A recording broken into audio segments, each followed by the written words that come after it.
remember, when things look bad, and it looks like you're not gonna make it, then you gotta get mean. I mean plumb mad dog mean.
Your assignment tonight is strategic.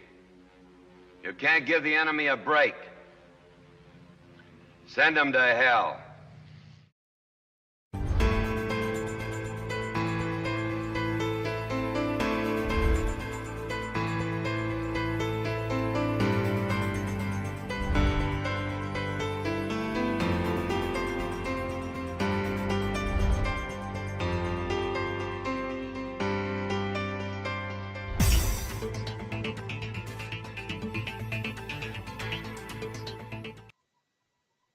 No bar, no pinball machines, no bowling alleys, just pool, nothing else.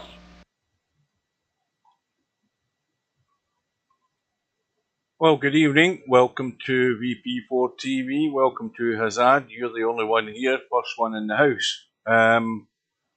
We're here for a round 3 match tonight, and it is an all UK battle between, well, from England, or representing England with his English flag. It is Mr. Fox, fantastic Mr. Fox, against Spectre Dawn. Good afternoon to Bill. Spectre Dawn with the UK flag. Race to 17, and that's going to go in about 7 minutes' time. Now, since the last stream, I don't know how many more matches there have been. I think there's been one. I could be wrong, but the one that I do recall is the one that started the other night before I went to bed. And wait a minute, where is it? It was the Interchange X match. Now, Interchange X, of course, lost out in a final rack decider against Mr. Fox, who has gone through to that third round to play Spectre Dawn.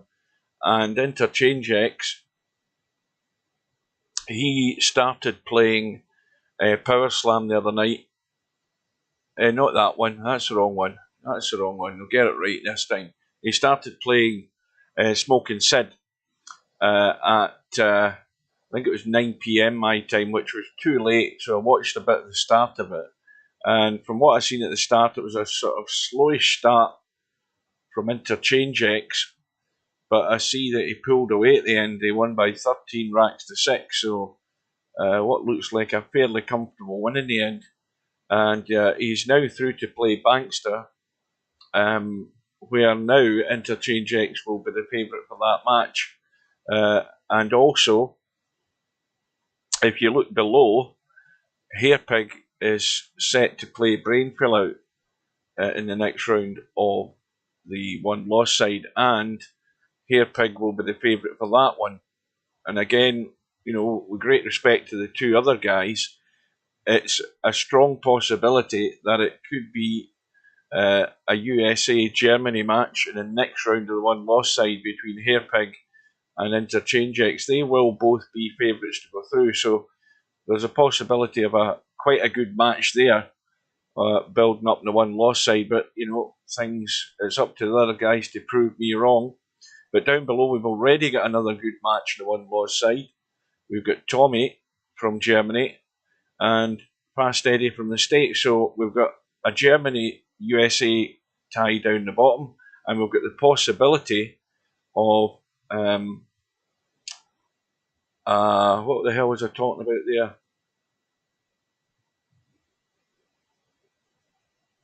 I'm at the wrong. I've got myself totally confused. Where was I? Where the hell was I?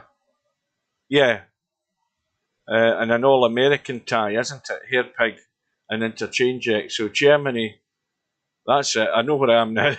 It's not even 8 o'clock. Tommy from Germany, Fast Eddie, and an all USA. So there are enough USA players still left in it. So the more players you've got in, the better your odds are for going further in the tournament. So we'll see what happens that side. And the winner's side, we've got from the bottom up, we've got Acero. Sorry, not Acero, Bankster. If I'll get that right, I think I need a coffee. I'm going downhill rather fast here.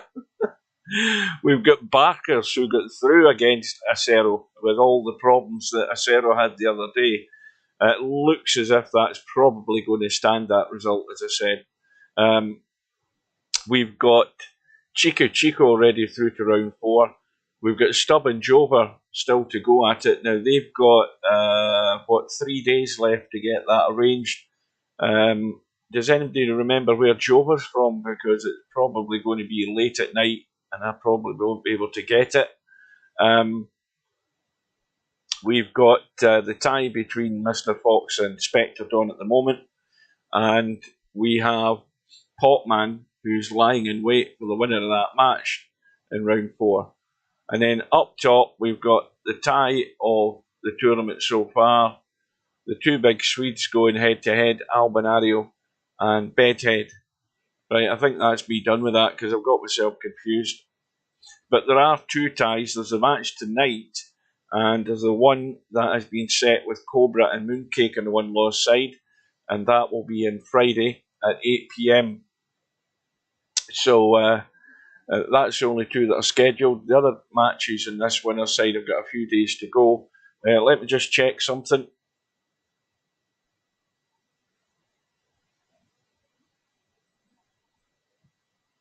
Good evening. Good evening. Welcome to VP4 TV. You're watching a Tactical Genius production. Please welcome your commentary team for this match, 9ball.com and super admin aka Steve Chapman, CEO English and flag president and of Cerberus Inc. Spectre Dawn UK. Good luck to both players and have a good one. Because that's what they have on their profile, Steve. Welcome everybody, or welcome to Semi-Pro. I think it's Bill and Hazard that are there. It's like, for example, me having the Scottish flag because I'm from Scotland. Mr. Fox has chosen to have the English flag because he's from England, whereas Spectre Dawn is from England, but he's got his UK flag. It's whatever you prefer, but I prefer my own national flag. Now, I've got some good news tonight, Steve. The good news is I have found a bug. The bad How's news. that good news? The bad news is. I should continue the good news. The good news is that everybody's likely to see it tonight. But the bad news is Steve's going to look at it and say to himself, it's not really worth fixing because Hugh's the only one that's actually bothered to do this and nobody else will care. But we'll see what happens during the match. I'm not going to say anything about it. I'm just going to hope that it shows up. Knowing my luck, it won't, but I had it show up a good few times the other day. I had problems with XSplit, and the problem was I had been testing this projection feature that they had, and every time I started it, this projection came up to the second monitor, but I didn't want it to appear in the second monitor. I wanted to see what was happening in the stream.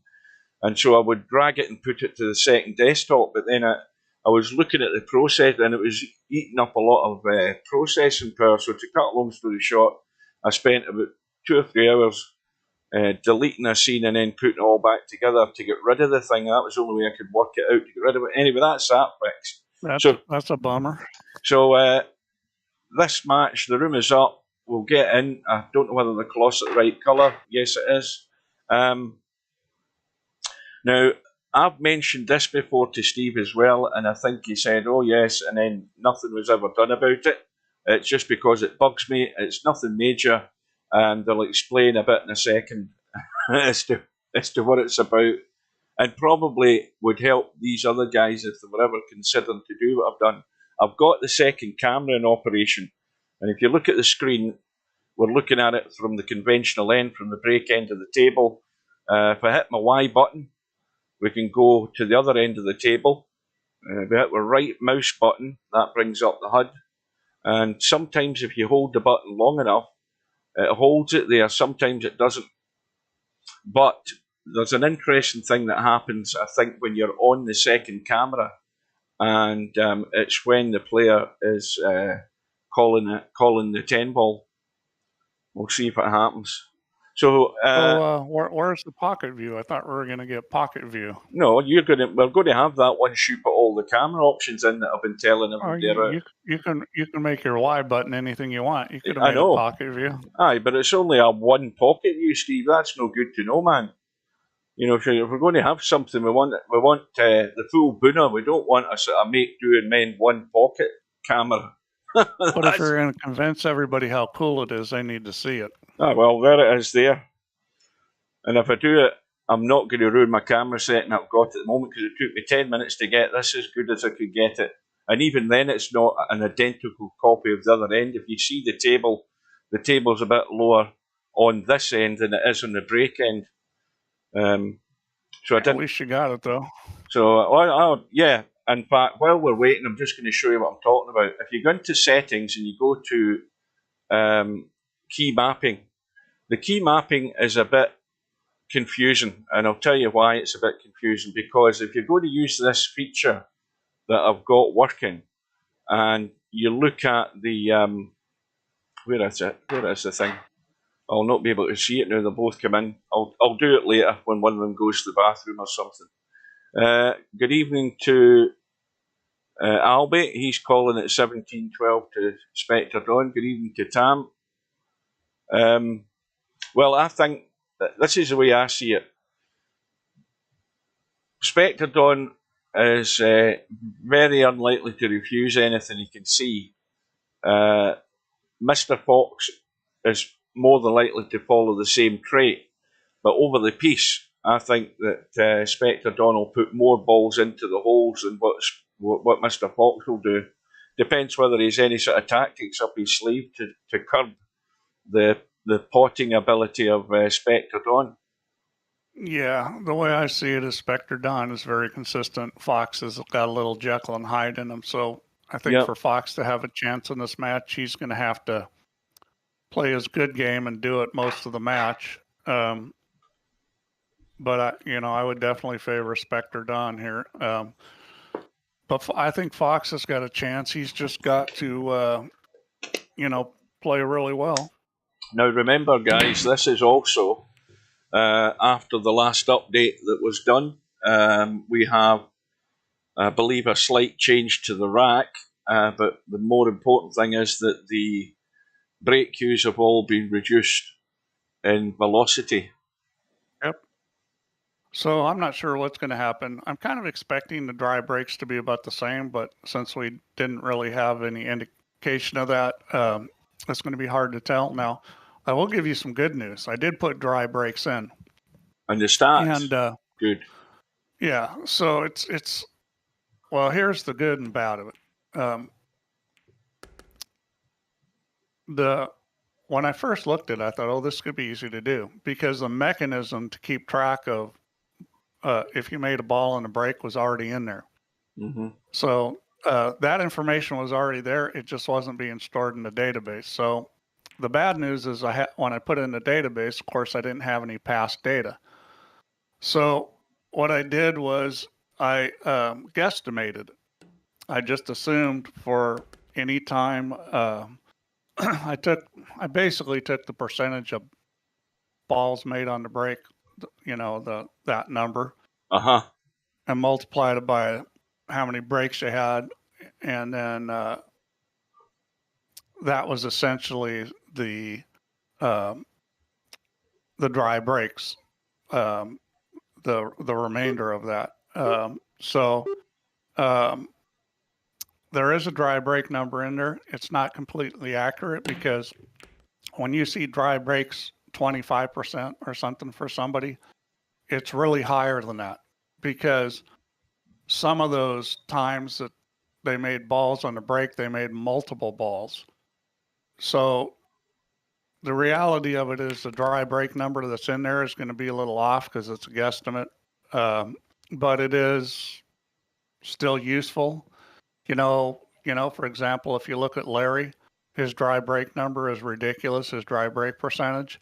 And you know that's, if anything, on the low side. So you can tell that Larry has really broken poorly in this tournament. Now, the numbers we get today, hopefully we get today should be accurate for this match.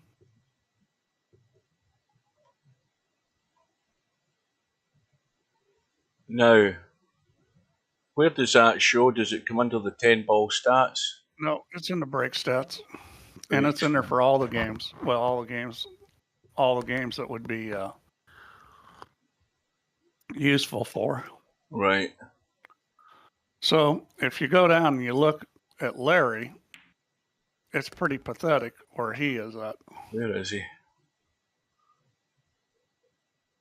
There he is right there. You went by him. He's near the top. He's near the top.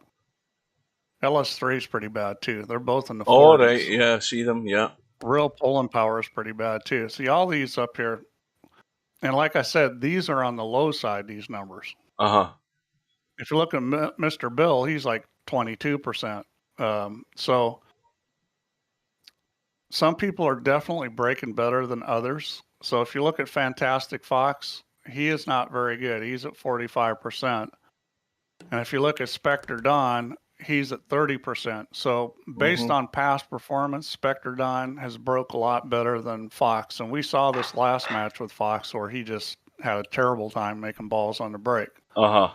Well, what we're really saying though is that because you've done that update, or that you've added that functionality, that stat for the dry brakes, it's not realistic in the sense that we're sort of middle of the tournament when you've done it, and as you say, you didn't have the proper data to work with.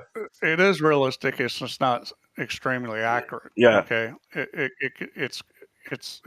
could be slightly. It's going to be too low, and how low it is could vary depending on the person. But it's probably going to be like 5% low or something. It's not going to be anything ridiculous. Now, for this match, we should get an accurate dry break. Yeah. Because now we're actually storing information properly. Yeah, and then of course any other tournaments, that's all accurate from the beginning. Yeah, from here on in they should be working. Yeah, that's good.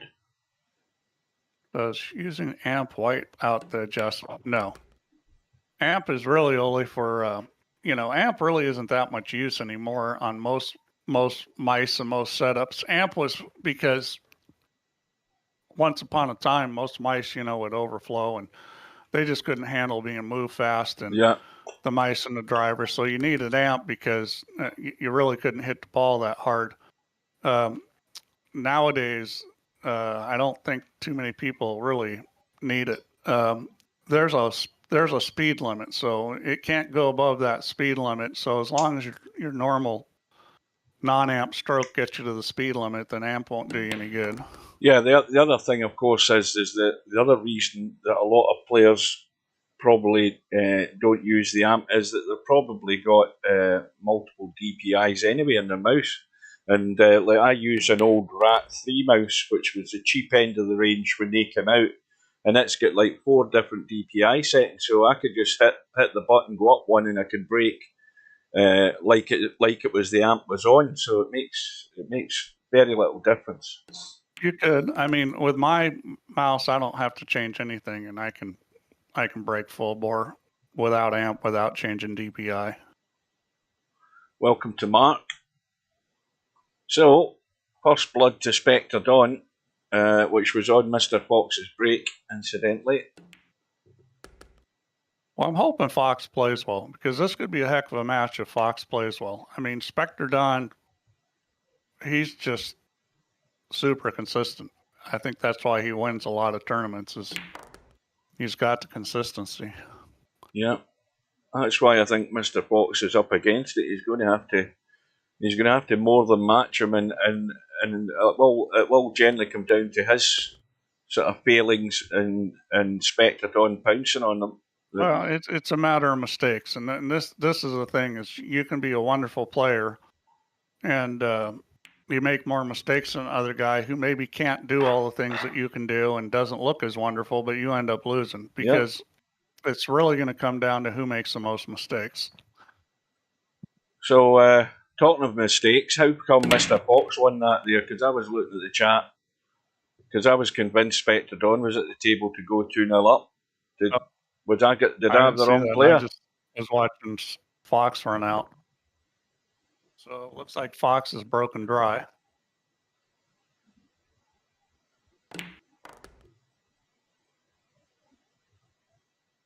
And one note, when we talk about consistency, we're not talking about consistently breaking dry.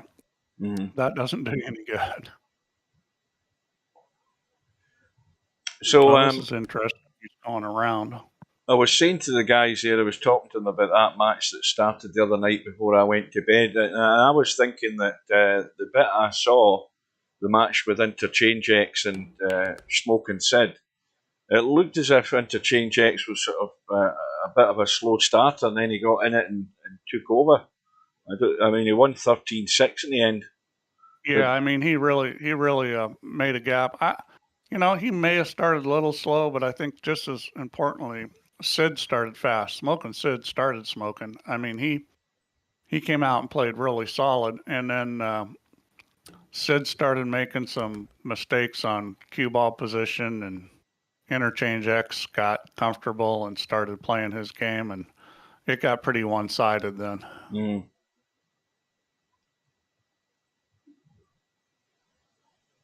Yeah, so, Interchange X is a threat to win this thing. He's got a good game.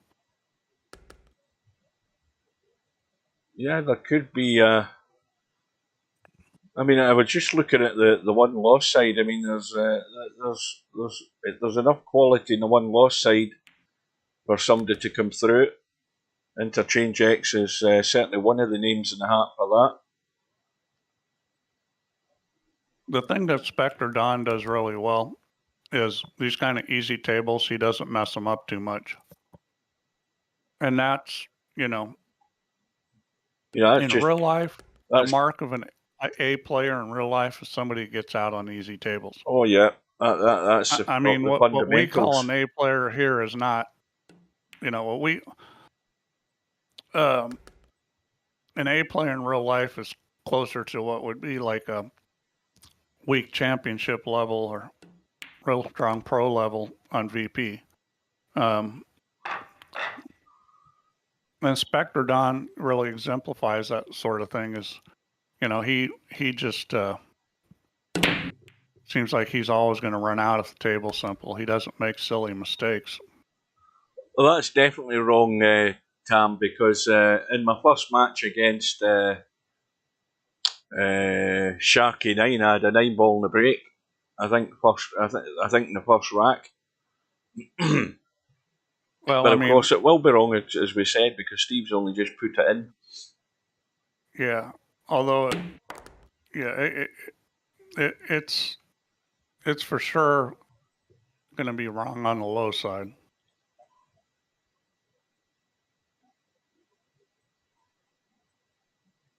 Yeah, and of course, it ended up taking me about 2 hours to do it. I wouldn't have done it if I knew it was going to take that long. It ended up taking a lot longer than I thought it was going to, because there was a lot of problems in trying to make the database look halfway decent.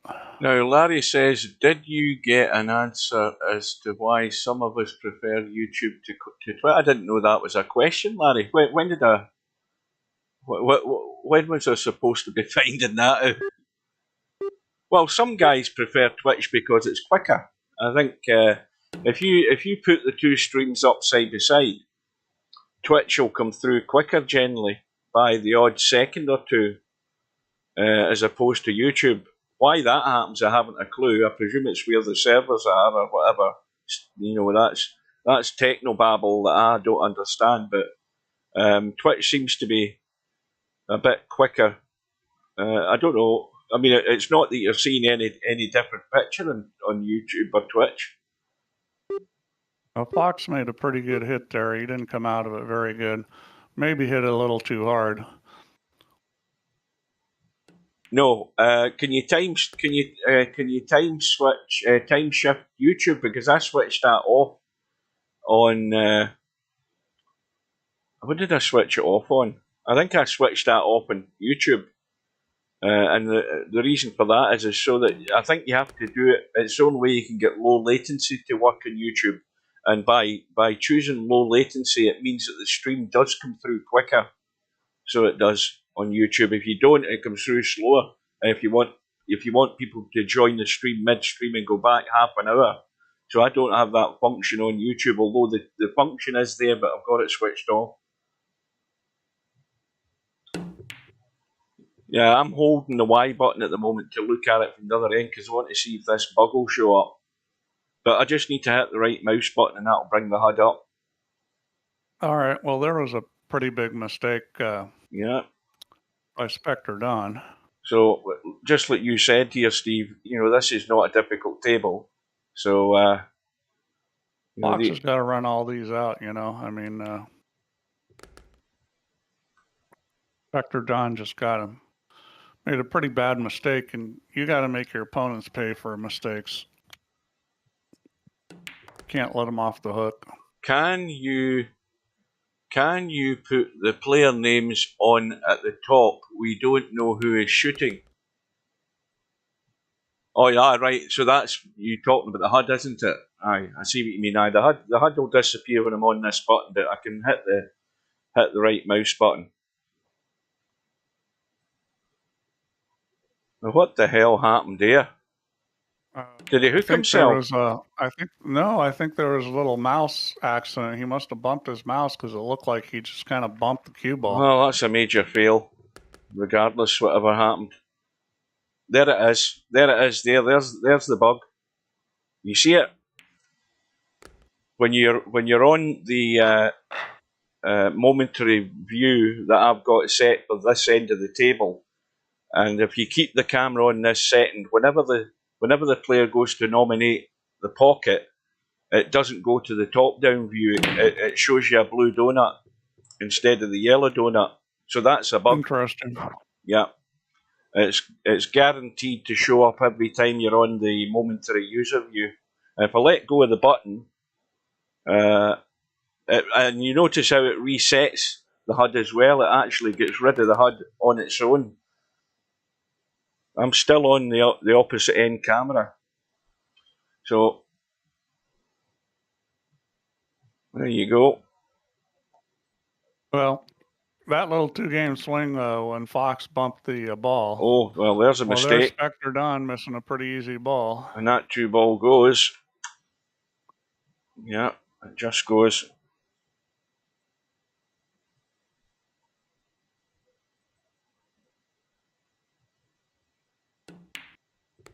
And that was the right way to play it. That was a very good shot. Very good shot there. Now, if you look at fantastic Mr. Fox's cue, you'll see he's got a red end to his butt. So that's his cue. He's a bit like a baboon. He's got a red end to his butt.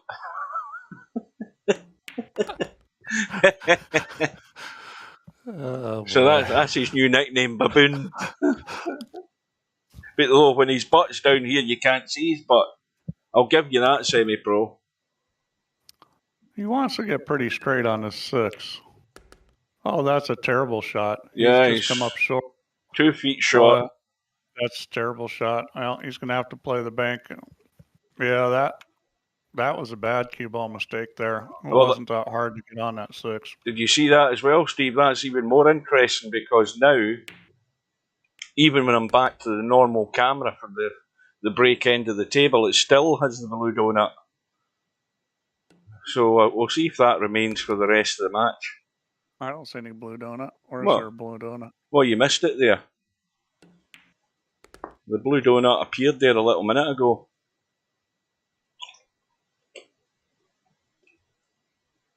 I think it appeared just because he was calling a ball. Good evening to Tommy. Hey, Tommy.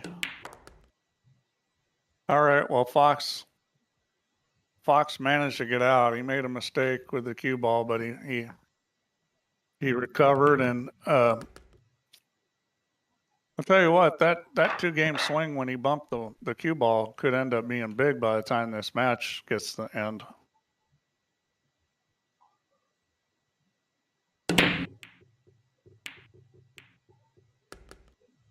1 ball, 2 ball as well, I think.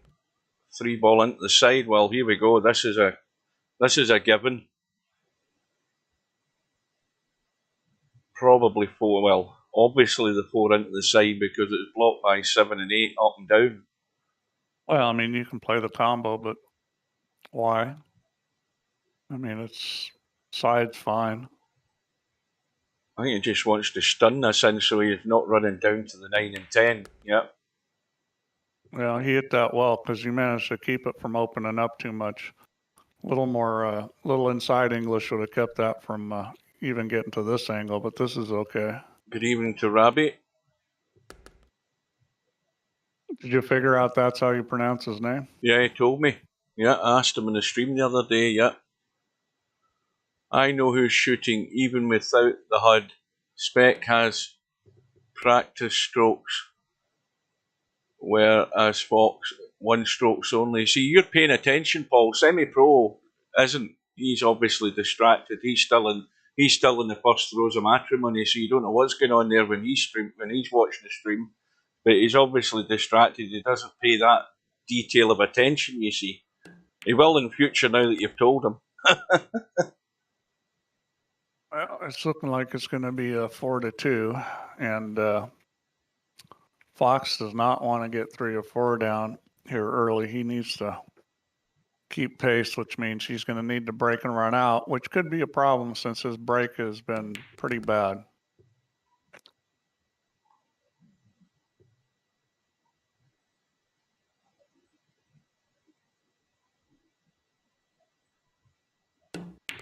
Welcome to Paul.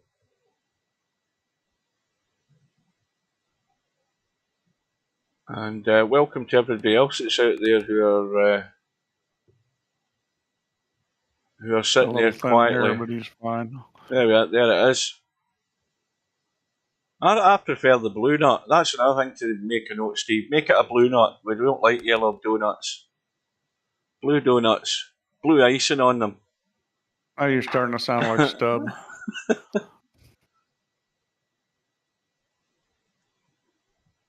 Jose's on the iPad tonight rather than the phone. Oh, techno. Welcome to Jose. Yeah, you got a ball in. Okay. Fox did not break dry. How about that? Excellent. Well, this is... well, this is a little tricky here. Now, he's looking around. I mean, he might just bail out and drop below it and play it long into the top corner. I don't think it's worthwhile trying to get too... I mean... Yeah, you could use a lot of inside English. You could also go real tight in the corner and leave yourself a cut on the 2, but I think your idea is probably the simplest. Is just drop behind it. But bearing in mind where the 4 is, he's got nothing then to do to get on the 4. Yeah. What's he doing? I mean, he just needs to get reasonably straight going behind it. And that's not very good, but I think he's okay. This would rather be more straight than this. The only thing that would worry me here is when you start digging down in the cue ball, we know what happens. Well, you dig down and you overcut it, and then it rattles. Like that. And he knows if he overcuts it, it rattles, so he undercuts it. Well, I think that too is very tight, but it goes. And I think he can get enough of it. And the 4 goes past the 5, so he only needs to worry about running over in behind the 8 ball if you hit this too hard. Oh, wrong button, hang on a minute.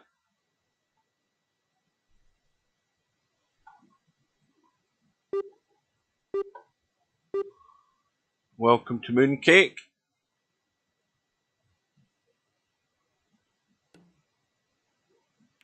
No, he's... well, for one, Spectre Don's turned down a shot. I think, it's good to see a wee bit of common sense rather than going for everything like I said he would. Yeah, although he's not put this in that wonderful a spot. I mean, there is a pretty good safety to get him on the 6 ball. You could shoot this 2 ball if you wanted to. I don't think that one. He tried to dink behind the 7, didn't he? And yeah. Just, he got the double kiss there. That might have been a little too tight. Mooncake's asking a question.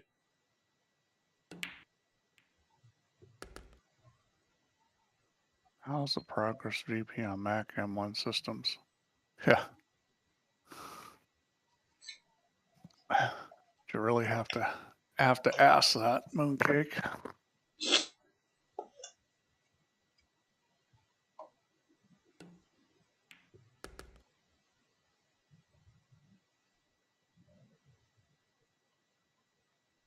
Every time I say he's left this really awkward, he never misses. I've yet to see him miss.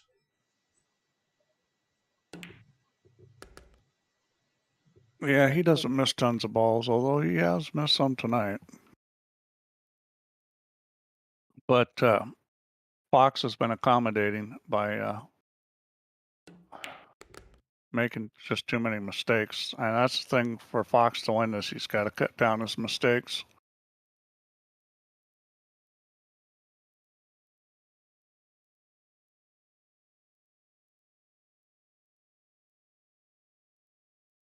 Now, this is a simple situation here. I mean, it's just... And this is connect the dots kind of out. You don't have to really do anything with the cue ball.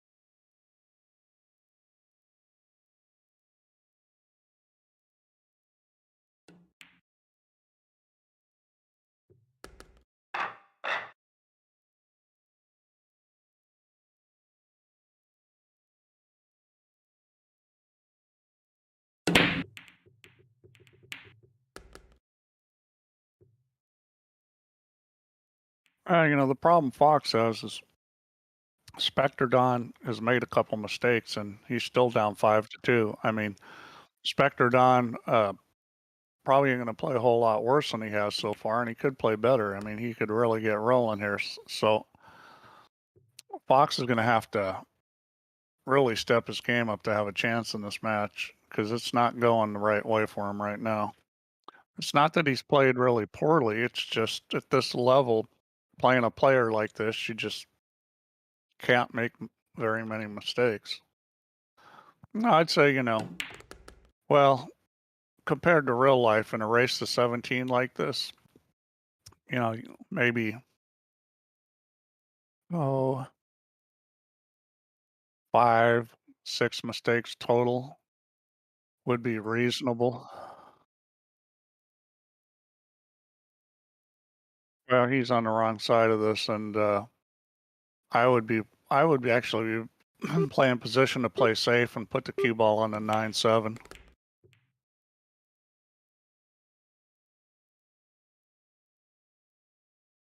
Well, he took a chance and he got away with it because he's got an easy safety here.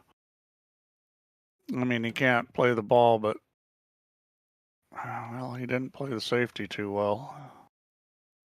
I don't know if Fox can see the edge of that. I think he may be able to.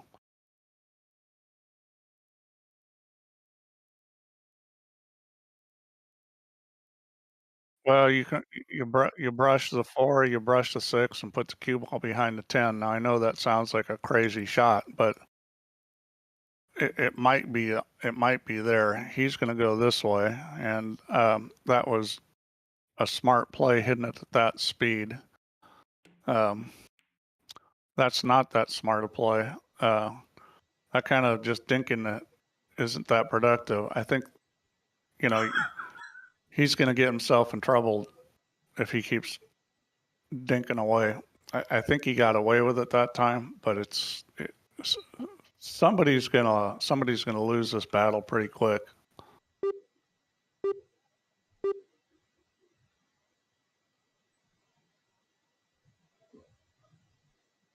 You know, you just, this happens in one pocket a lot, although not quite in this sort of way where you're just going straight into the rail.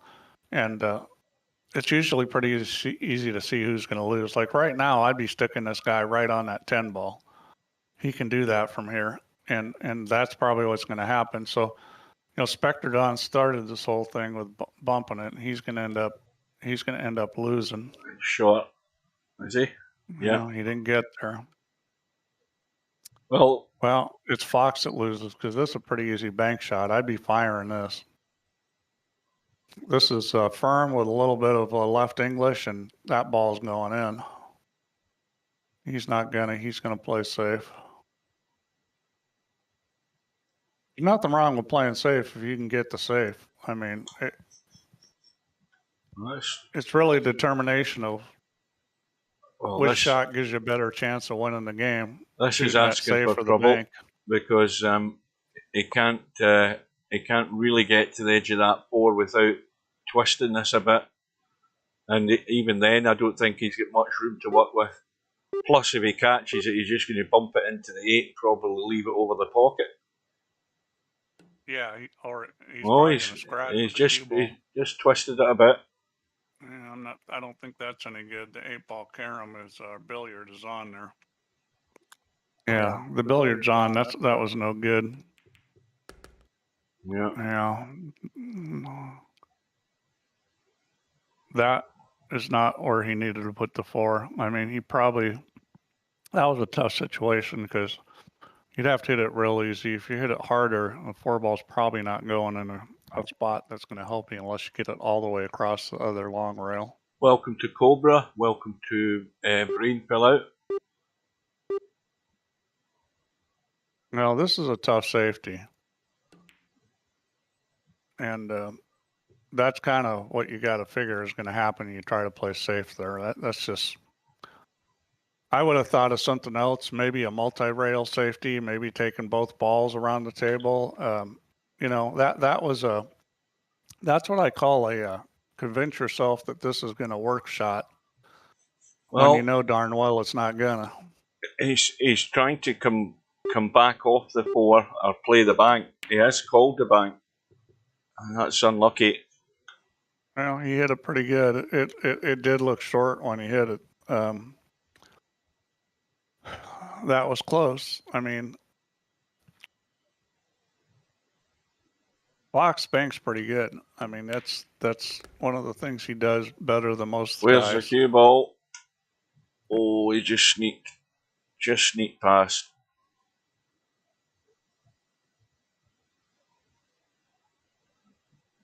You'd have to say that was fortunate there.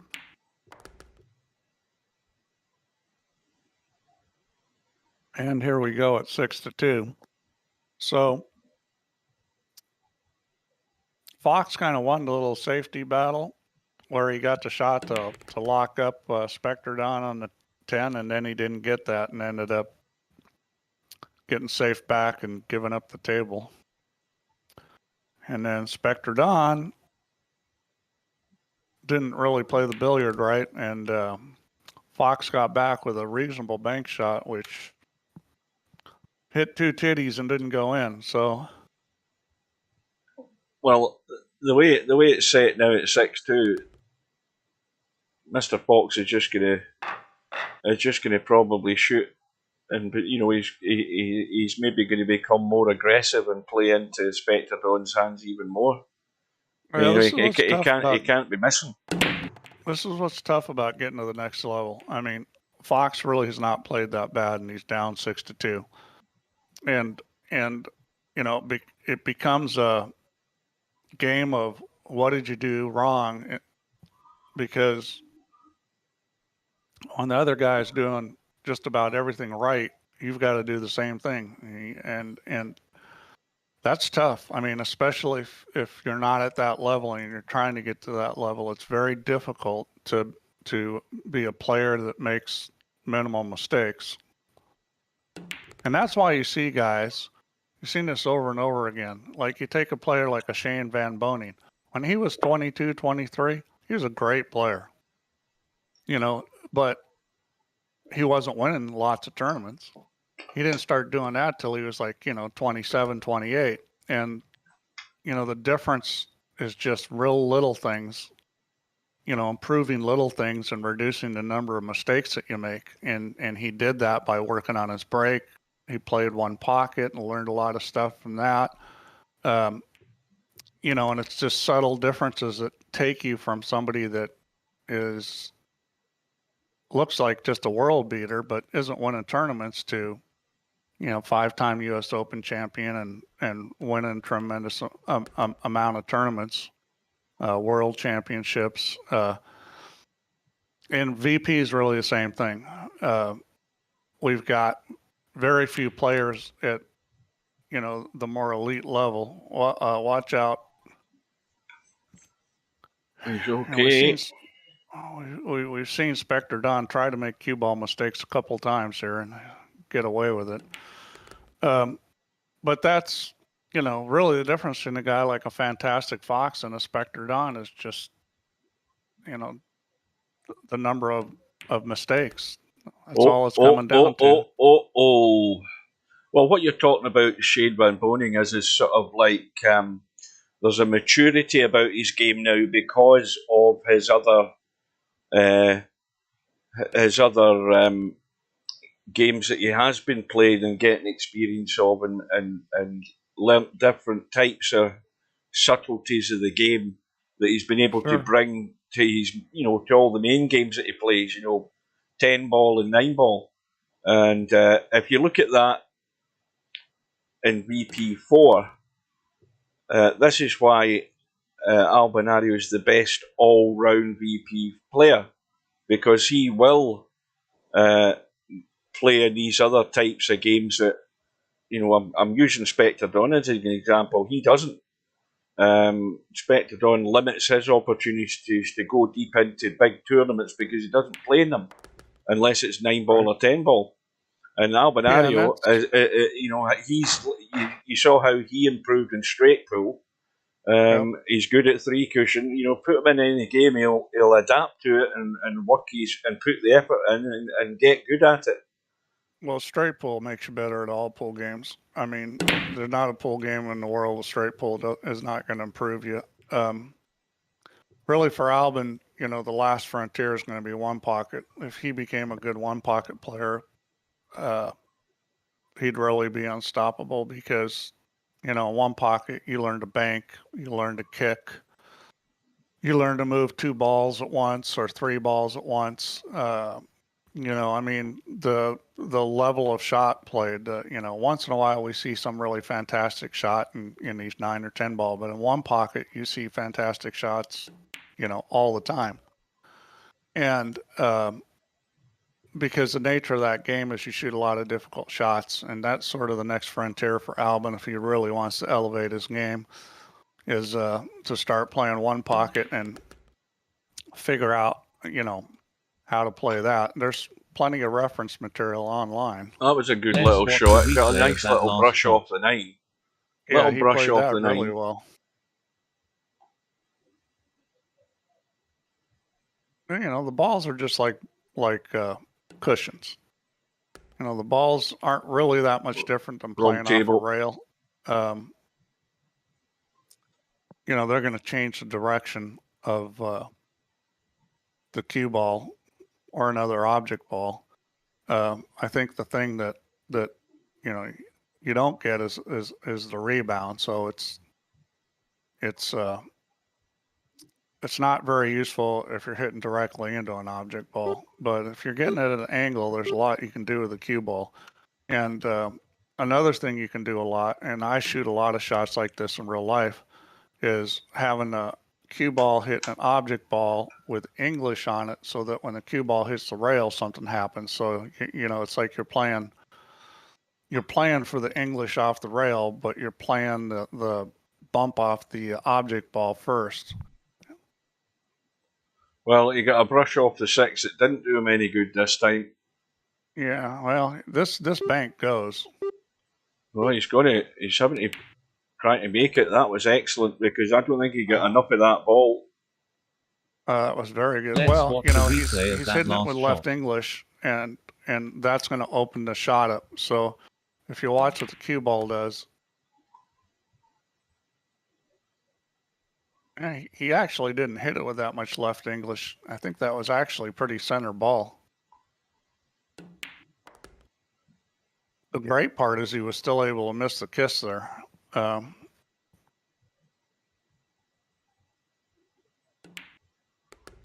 Yeah, Fox is one of the players that banks a little better than the rest of the good players.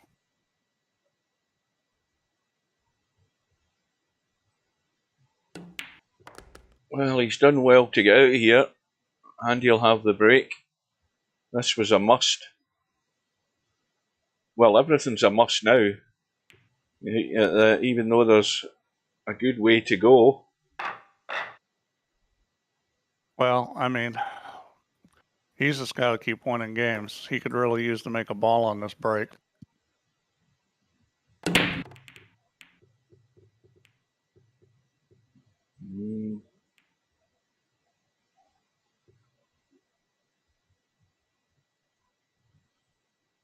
Well, the bank again, and he's guaranteed on the 2. What is he? Yeah, this is a pretty simple shot. You just got to overcut this a little bit because you're turning the cue ball.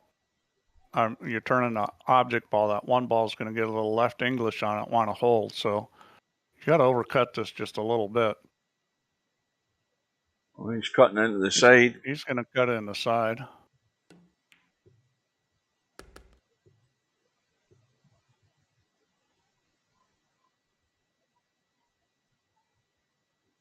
Well, look at where the 3 ball is.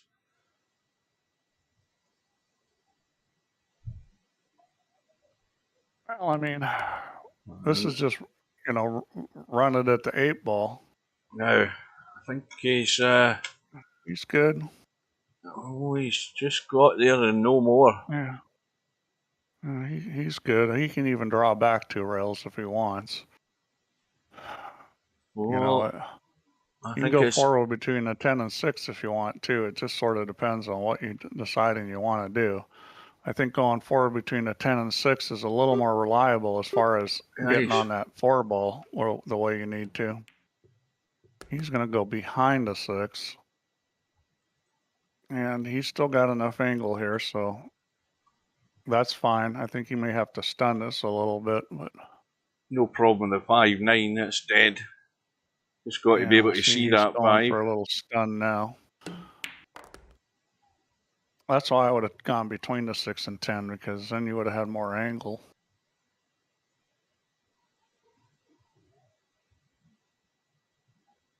Well, if you hit this bad, the 5 ball could get away from you. Yeah. Well, he just there's nothing wrong with the line. He just didn't draw the cue ball. Yeah, I think he'll play safe here. I don't think there's much profit in trying to shoot this. This is a very difficult bank. You have to overcut this so much. When it's against a rail like that, it's pretty unbelievable how much you have to overcut it. See how much he overcut that? And that was about right. He barely took a piece of the ball.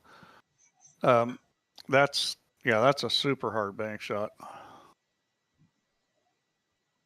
Well, this is tricky as well. If he's trying to get this wafer thin. Yeah, I wouldn't try to hit this thin. We're just playing the double hit. I don't like that play because I think that's just not good enough. What about just checking it with a bit of right and trying to sneak him behind the 8? I mean, that's poor. Well, there was no right on that. That is just so obvious. It lacked the right. Yeah, it's not going to check up without any right. The right not only holds the line of the cue ball, but it also slows it down. Yeah. I mean, that's a very simple shot to play, but maybe he was worried about I don't know. Maybe we're seeing some weaknesses in Spectre Don's game. We're seeing him, have a little trouble with cue ball line. We're seeing, like that safety wasn't great. His safety game doesn't look wonderful. So he's vulnerable. It's not like. Well, he's only going to be player. Yeah, but he's only going to be vulnerable, Steve, if and when these opportunities come around. Mr. Fox delivers. He can't be getting away with that sort of stuff. Yeah, Fox has played too much giveaway. Got to make them pay for those mistakes. And the ultimate giveaway was that cue ball bump. That really hurt.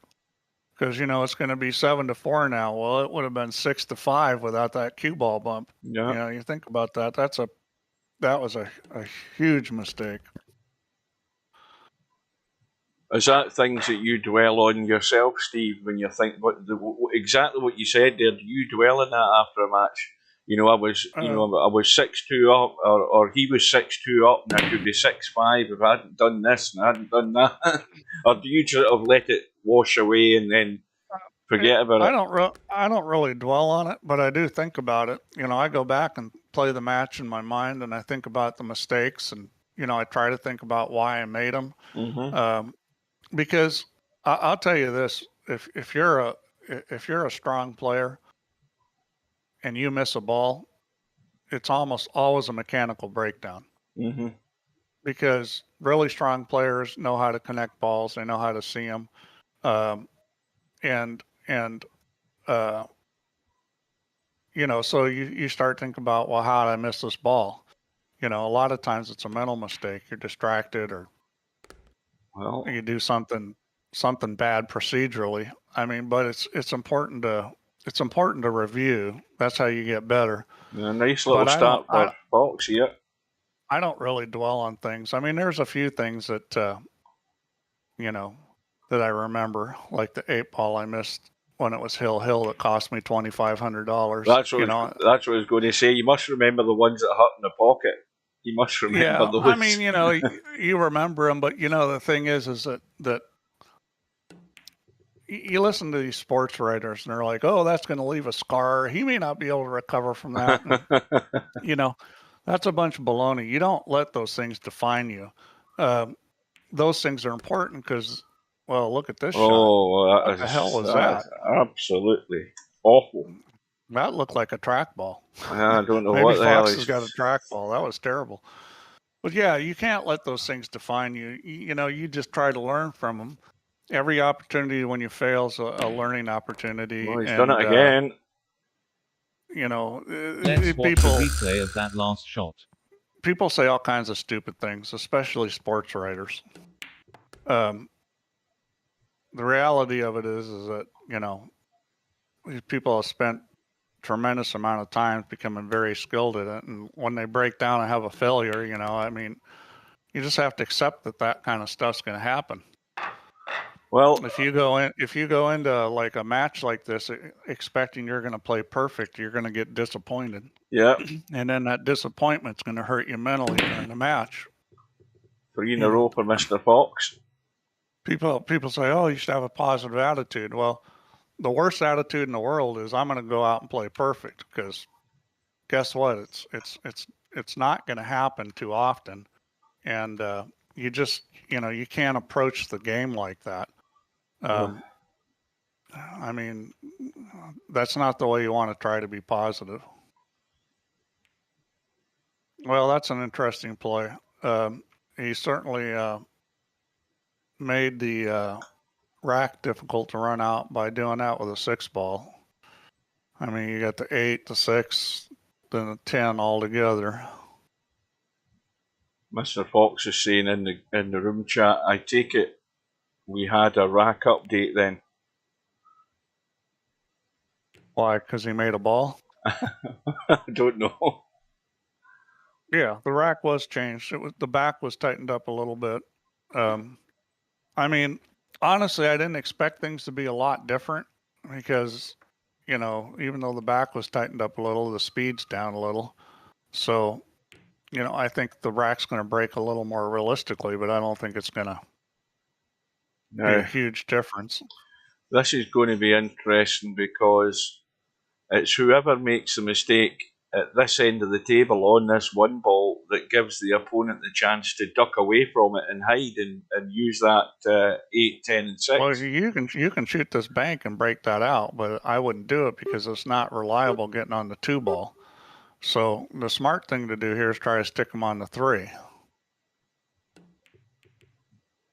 Taking a good line. How's the outcome? Maybe he's caught too much of it. Yeah. Boy, that was close to being good. he needed a little bit of English on that, to make the line better, because it was so shallow coming across. Yeah, he's going the other side. But it's worked in the night. He's gotten lucky. Okay, so the shot here is you hit this easy and bump the 1 and put the cue ball on the 10. You just bump the 1 over to the 6-8. This is a shot you hit very easy. That was nice. Now he didn't pull it off exactly, but just trying to shoot that shot that speed, look what he got out of it. And now that's a terrible shot. That's a terrible shot. He's going to get locked up here. There's a time to hit it easy, like when Fox kicked at that 1 ball, and there was a time you didn't want to hit it easy. And that last shot by Spectre Don, that was a huge mistake, because all he's got to do is hit this to the right side of the 6 and pin him on the 8, and the 1 ball is going to come off the rail and go to the middle of the table. Yeah. Well, he didn't pin him on the 8, but see, the difference between a game-winning safety and something that's just okay is that, because he can kick at this very easily. Yeah, it's cutting out that angle, yeah. If he's pinned on that 8 ball, then you don't have this kick shot.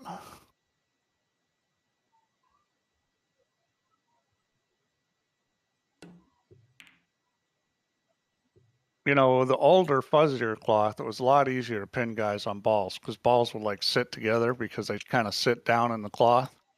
On the Simona style cloth, it's a lot harder to get that.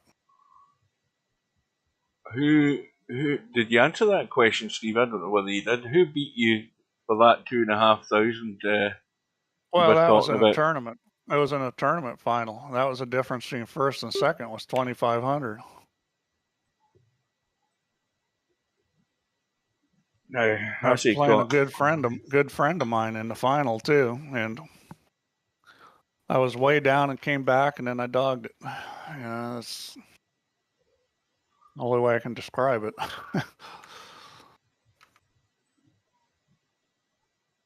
But that's going to happen to everybody. I don't care who you are. At some point, Oh, where's the spin going? Oh, this is beautiful. At some point, you're going to dog it. Let's watch a replay of that last shot. That's just the way pool is. Nobody's immune from dogging it. I've seen everybody dog it. It's just, you get to a certain level, you don't dog it so much. Spin worked a treat there. I mean, if you watch those matches those guys are playing in the Philippines, watch how many money balls they miss. Very rare to see a guy miss a money ball. I remember I went 4 months in the hard times tournament without missing a money ball. That's I was probably playing 3 of the 4 weeks, so 3 tournaments a week, so probably 12 tournaments. Well, that wasn't great. I mean, it was probably 400 games that I didn't miss a 9 ball in that tournament, and that's kind of what you got to get to. You watch these great players play, and they almost never miss a money ball. And you watch on this. I mean, how many money balls has Albin missed this tournament? None so far. Yeah, I mean, and that's and if we get to that in the tournament, it might still be at none, or it might be at 1. I mean, it's certainly not going to be too many. Well, we've got a proper tactical battle going on here.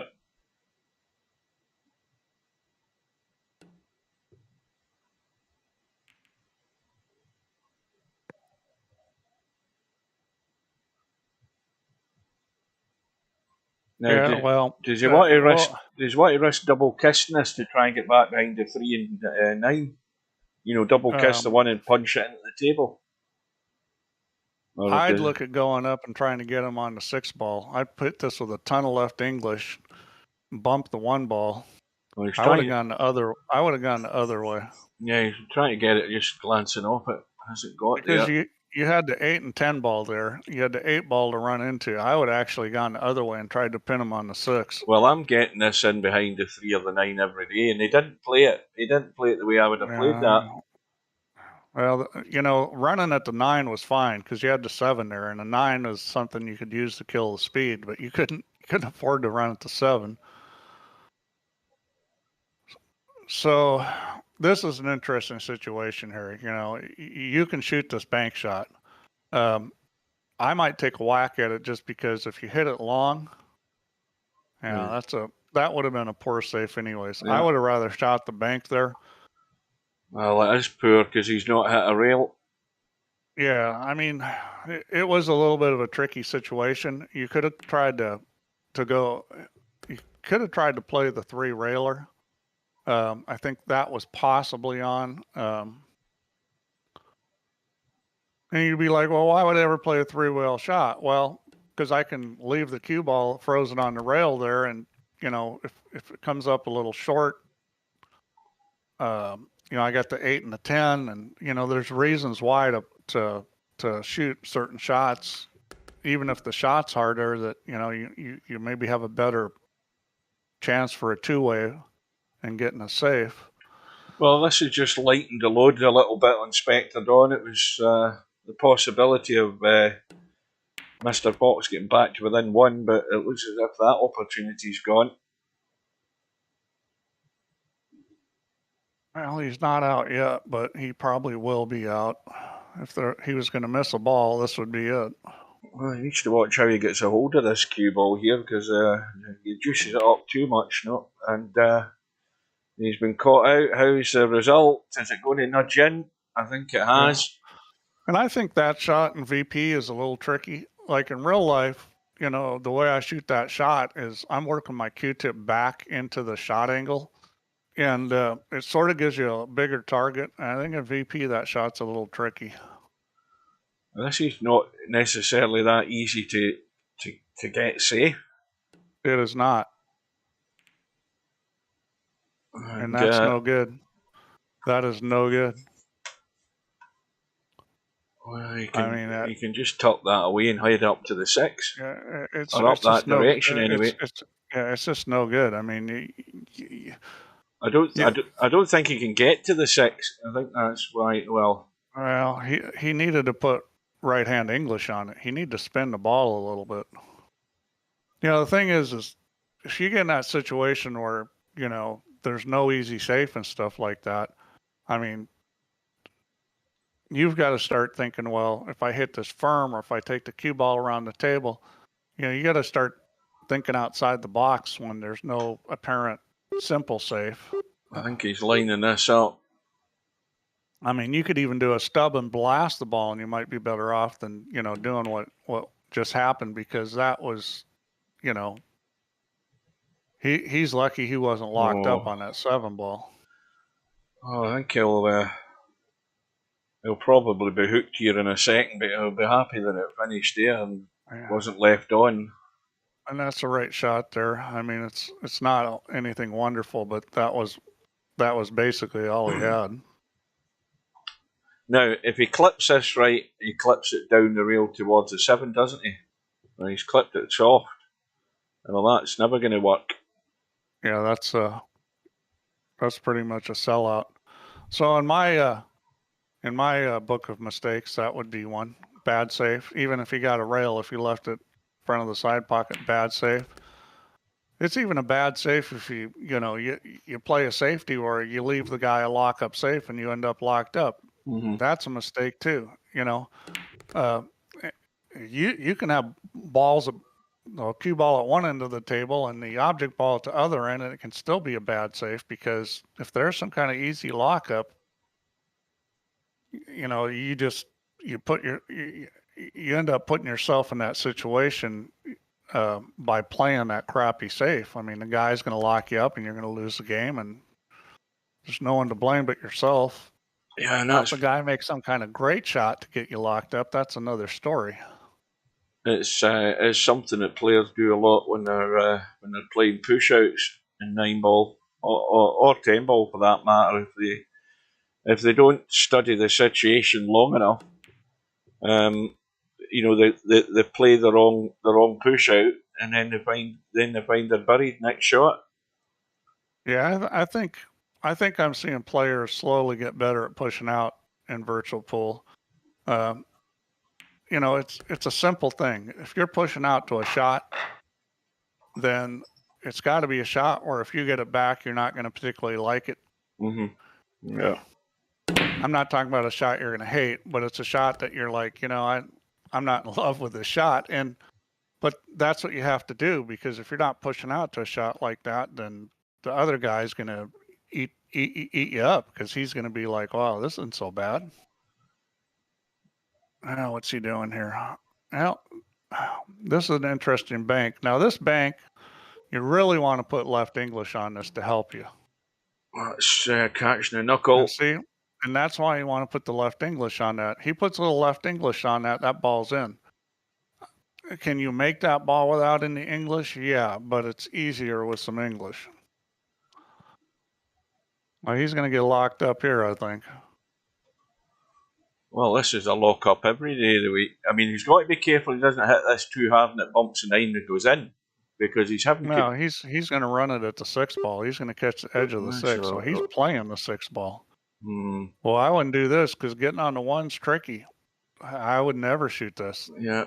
This getting on the 1 ball is not guaranteed. Oh, I see what he's doing. He's playing it off the 9. That's how he was going to get on the 1. Well, that might have worked if he would have hit it better. That wasn't a bad idea, but it wasn't very well executed. I think he's got to hit this with a bit of pace, because he doesn't want to just push it along the rail. Yeah, I just don't understand why he didn't just roll him up on the 3 ball, because, you know, that was simple. That's what I would have been doing. You're playing a combination off another ball. It's like, you know, unless you got the beat on it where you're sure about it, you know, you might as well play the easy safe. Well, now there's less pressure on Mr. Fox with the safety here, because the 6 and 9 are locked up. Well, this is a perfect opportunity to stick the cue ball right on that 6-9. You got to hit it with a little bit of speed. Yeah. He decided to roll it, which, see, I would have hit that with speed and stunned the cue ball over. Mm-hmm. I would have hit that harder, where, you know, you're taking the 1 ball down to the other end and maybe all the way back to the middle of the table. Because I think you can control it better that way. But I think what he did might have worked if he hit it a little better.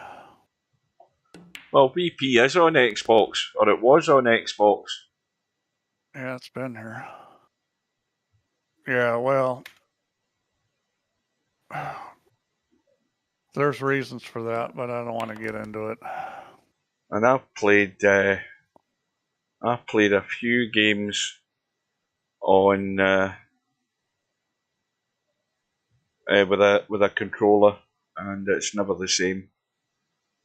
Yeah, well, that's one of the main reasons. Yeah, it's never the same. Well, oh boy, he didn't get there. It's all power bars and lockups and stuff. He needed to get a little more angle, and you know, he's ended up like this because he was too straight on that 5. He just leaves himself a little more angle on that 5, and he can get more speed into this, and then, you know, this probably doesn't happen.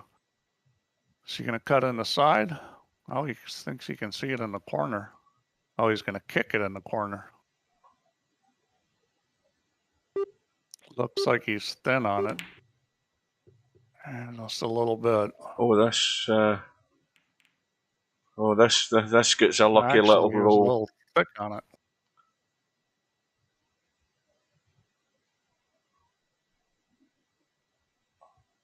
Yeah, well, I mean, luck's going to happen. You just got to kind of roll with it. So this is an interesting situation, because unless you can just kick it dead speed to the end rail, it's tough to find safety. You know, that was pretty good. He just hit a little too hard. I mean, the line was perfect. Yeah. Just need to hit that a little easier. I've got Pure Pool in the PC, and yeah, they're just nothing. I've tried them all, and you know, any console pool game doesn't give you that feeling of control that you get with a mouse. It's like playing a console with a trackball mouse. That's like what it's like. Oh, this is tough. You either got to kick behind this, or you got to play the masse and try to pocket the ball. I like kicking behind it. need to use a lot of right English, and then you're trying to kick the 6 ball off the long rail and maybe get it coming up about the 7 ball. Yeah. You get loads on this, as you get too much on it. Well, it's all speed. You know, at the speed he hit it, he had too much on it. Oh, this is 2 rails to open up onto the 7.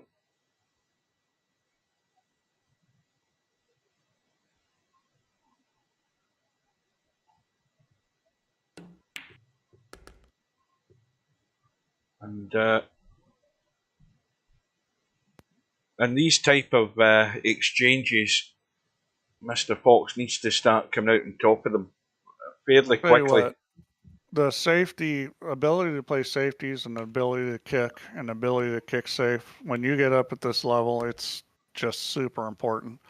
And that's why learning to play one pocket so valuable, because, you know, in 9 ball, the only time you have to control the speed of 2 balls, or usually the only time, is when you're playing safe. I mean, there's some situations with caroms and combos that, you know, it comes up, but most of the time it's when you're playing safe, whereas in 1 pocket, you're controlling the speed of 2 balls almost every single shot. Would I be right in saying that how can I describe this in a sort of well, what I would say would be a fancy description by me, considering the level of my vocabulary, but would you say that 1 pocket sort of expands the mind as far as your options and opportunities are in doing things with the balls, in terms of, in this game, how you would see particular shots as opposed to what you're used to seeing playing 10 ball regularly? Having that 1 ball experience would give you that sort of wider catalogue of shots that are known to you and available to play.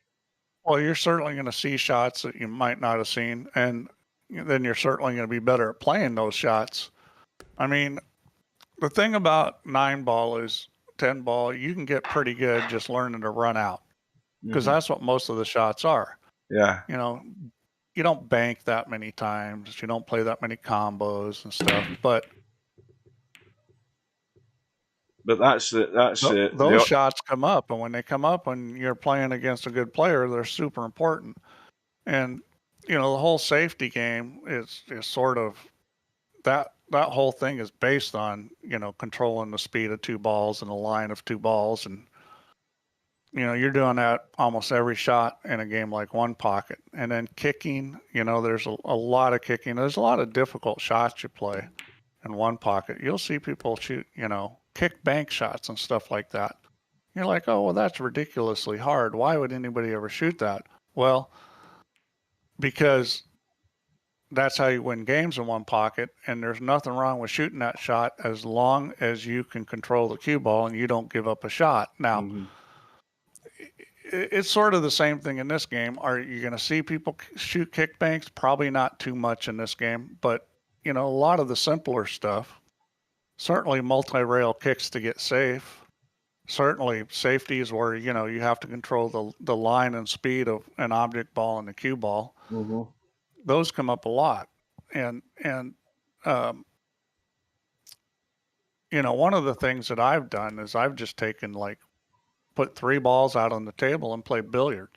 Like playing a game like Cowboy or something is actually very good for learning some of the subtleties, because you're playing a lot of carom, and carom will teach you things. Well, I mean, I can talk from my own experience. Playing Cowboy in the 10-footer, hopeless to start with, but then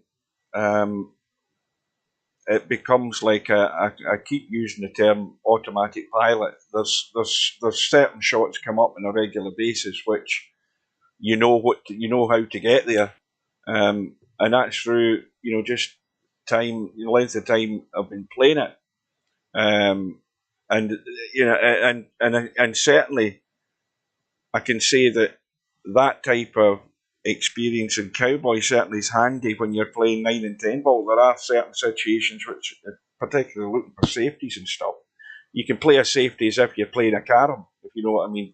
You know, to find the line to get to that spot. Sure. But I think the main problem with one pocket, Steve, and I think everybody that's in VP4 will tell you there's probably 90% of them have never looked at one pocket, and out of the 90% out of the 10% that did look at it, decided there's too much thought involved and it's not fast enough and rapid enough and exciting enough, and moving as quickly as 9 and 10 ball does, or 8 ball. That's probably what it's down to. I think if a lot of people looked at it thinking, oh, well, all you're doing is moving balls about, that's a very, very shallow way of describing it. What you're talking about is learning all the little intricacies of the game and how to control the table, how to control your balls, how to move your balls productively. The thing about moving balls is that tends to be more how novice to intermediate players play. They play a lot of defense and they shove balls around. Yeah. But good players don't play one pocket like that. They play a lot more aggressively, and because you have to, because the other guy's doing that, and if you just try to move balls around, you're going to get drilled. But I think what you need to do is you need to watch some of the one pocket matches on TV. Justin Hall, Josh Roberts, Tony Chohan, even guys like Shane, Corey Deuel, and watch how they play one pocket. Efren.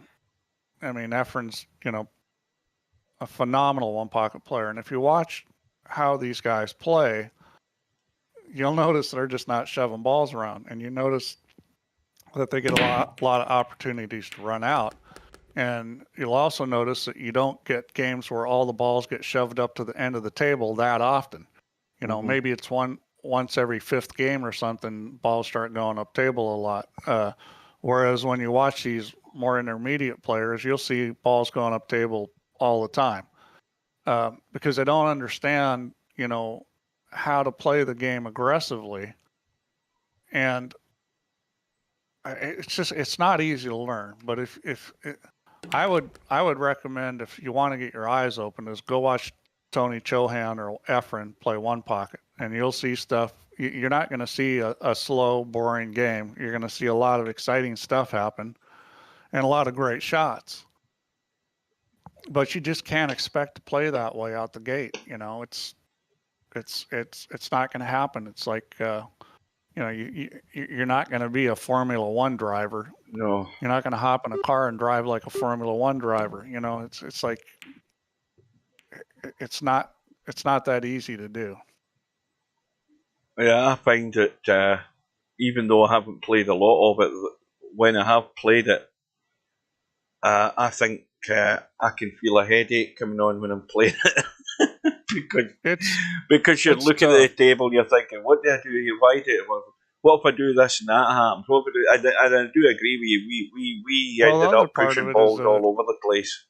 If you don't have a certain level of pull skills, it's hard to be very aggressive, because one pocket's a game you have to protect the cue ball. And if you execute poorly and the cue ball gets loose, and you're going to lose a lot, because you're going to give up a lot of shots. So that playing aggressively comes with a caveat that you have to do it well. You have to do it in ways that you control the cue ball, so that even if you don't maybe make the ball or do what you wanted perfectly, you don't give up shots, and that's hard to do.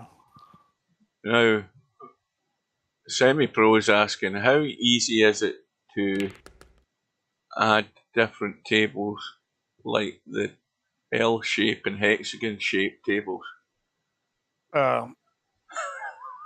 It's not easy to add tables. It's a lot of work. Well, cut a long story short, who wants it? Yeah, I mean, those are more novelty things than anything else. Yeah. I can't remember what game had that. I mean, especially, given that the world's monkey see, monkey do, and people want to do what they see on TV, you're not going to see a whole lot of pros playing on funny shaped tables on TV. Well, Mr. Fox had it back to within one.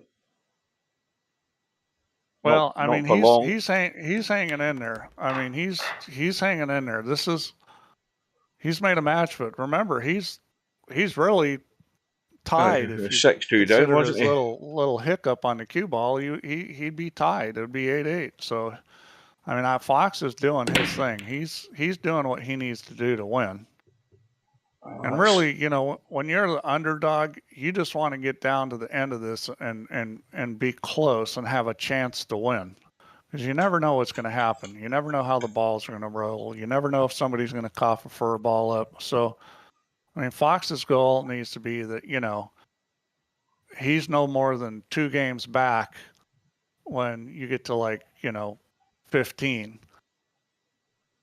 And if he can be ahead at that point, then, you know, he's looking really good for the win. This is an interesting shot. And that shot was never going to come off. And we're seeing Spectre Don's weakness is he doesn't move very well. This is what in pool we would call moving. It's a moving game, and that's these safeties and kicks and there's a saying. Some of these one pocket players, they move like a ghost. What's going to sneak out? No. What does that say? Well, the 5's in the way. Or is it? I think it is in the way. Yep. No, I think that it goes. You can make that ball. You got to cut that one more than you think, though. And I'm not sure how he's going to get a shot on the one. That's a big problem. You got to cut that a lot. He's playing safe. That's a nice shot there. That'll do it. So just when we're kind of poo-pooing a safety game, he comes up with that. That was really well played. I mean, that wasn't a simple save. He brushed the 9, came off those other balls. I mean, that was actually a pretty sophisticated shot there. Well,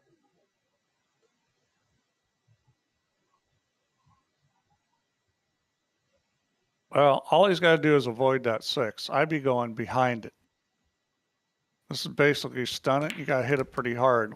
Well, you said it, Steve. Is he going to be on it? I think he is. Yeah. See, I would have gone behind. I would have gone behind it and between the rail and it, and would have hit it hard. You know, my goal is get to the end rail,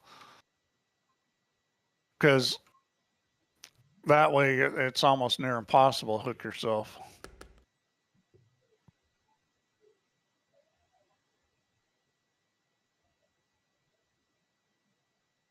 This is a bit straight. Yeah, this is just a little bit of right English and come end rail, long rail. Yeah, I would have been playing for the corner pocket, but I think he'll be shooting it there. That's fine still. That's a good angle. This is a real natural angle because, you know, speed-wise and stuff, all you really have to do is pot this 4 ball. The cue ball is going to run on a good line. I mean, this is... he's putting inside on it, which I don't like. I would never do that on this shot. If I thought, you know, I didn't like where the 8 was, maybe I thought the bump on it could be on the wrong side, I'd just put a teeny bit of right English. It's just more natural. I mean, that inside English shot, you know, I play that shot real well, but it's like, you know, why do that unless you have to? Because it's less natural than a little running English.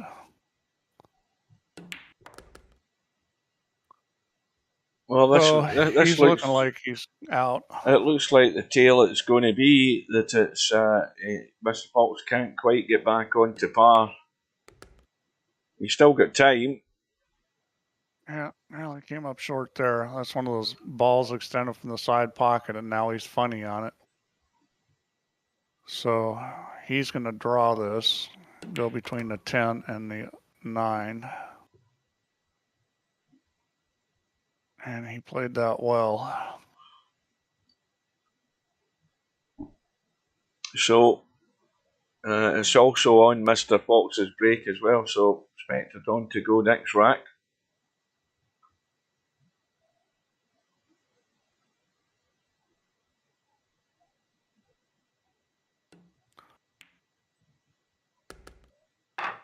Well, you know, both these players have played pretty good. Spectre Don's certainly given Fox enough chances. Fox has just got to do a little better. Spectre Don's not reading the chat. Yeah. Mr. Fox called for an interval. Maybe have it after this rack. He'll get his tea a few minutes late, but he'll get the interval on the next one when he breaks. I mean, it's not your opponent's job to check the chat. That's correct. Because what Spectre Don has just said is right. He said, "Can you go on your break?"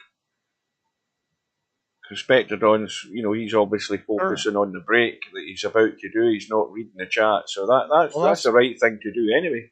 That's the way it is in real life too. You know, I mean, unless you've got diarrhea or something, you're gonna wait till your break. It's going to have to be a real emergency for, you know, you to stop on your opponent's break, because it's besides the fact that it's not really proper etiquette, it's also against the rules. I mean, you're not technically allowed to do that. So what could save Mr. Fox in this rack?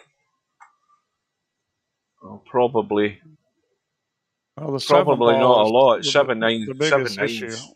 I mean, get good on the 7. He's going to roll this and have angle on the 5, which, you know, so you got a couple choices here. You can go forward or you can stun across. He's going forward, which I like because I think it's easier to control. You know, he got a little lucky there. He didn't have the line of the cue ball where he wanted, and that shot's a little bit tricky because when you to get that angle, because you know you want to get the Q-tip up as high as you can, but when you're hitting it easy, it's hard to get much more follow on it. So it's one of those shots that, you know, that's what I was saying. Stunning across was another option. It might have been better there. So he's stubborn again. Stub never learns. He never learns.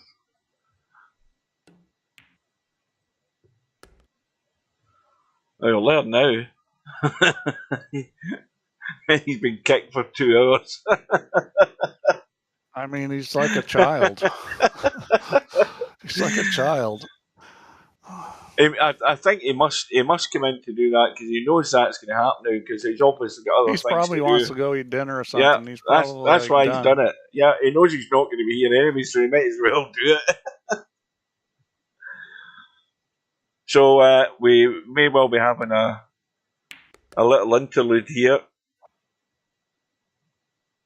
And then we can talk about one pocket, or I got something because I was watching a match here. I've been watching Tony Chohan against Bustamante, and it's an interesting one pocket match because Chohan is a phenomenal one pocket player. Now Bustamante is no slouch. He's won Derby City one pocket, so that's, you know, that's pretty hard tournament to win. So he's no slouch, but Bustamante still doesn't have the same knowledge. He runs out a lot better. And when you watch these guys play, you can see Bustamante thinking, and, you know, he plays pretty smart. I'm not, you know, he's not Chohan. So they've had Robert LeBlanc, Ed Kelly, which are old time guys, they're commentating. And in the last part I was watching, Jimmy Mattia. So I don't know if you guys know who Jimmy Mattia is, another old timer. And so this match was streamed 4 years ago. He goes, I asked the English to make me Mosconi Cups captain. And I was just laughing and stuff. He's like, it's not right that they get to pick our captain. The Americans to pick it. So I asked them if I could be captain. If I was captain, I'd do this and that. And I'm thinking, well, they obviously didn't pick you, and they probably didn't because they did a background check on you and found out what you're like. I was just laughing. I mean, he's a very engaging person. He's got a great personality and stuff, but he's an old time pool player, and the old time pool players are a different breed. So I don't think they're going to change from Mark Wilson. No, carry on. I mean, I'm assuming you guys watch the Mosconi Cup. Yeah. When I can get a good stream, yeah. Which is usually always.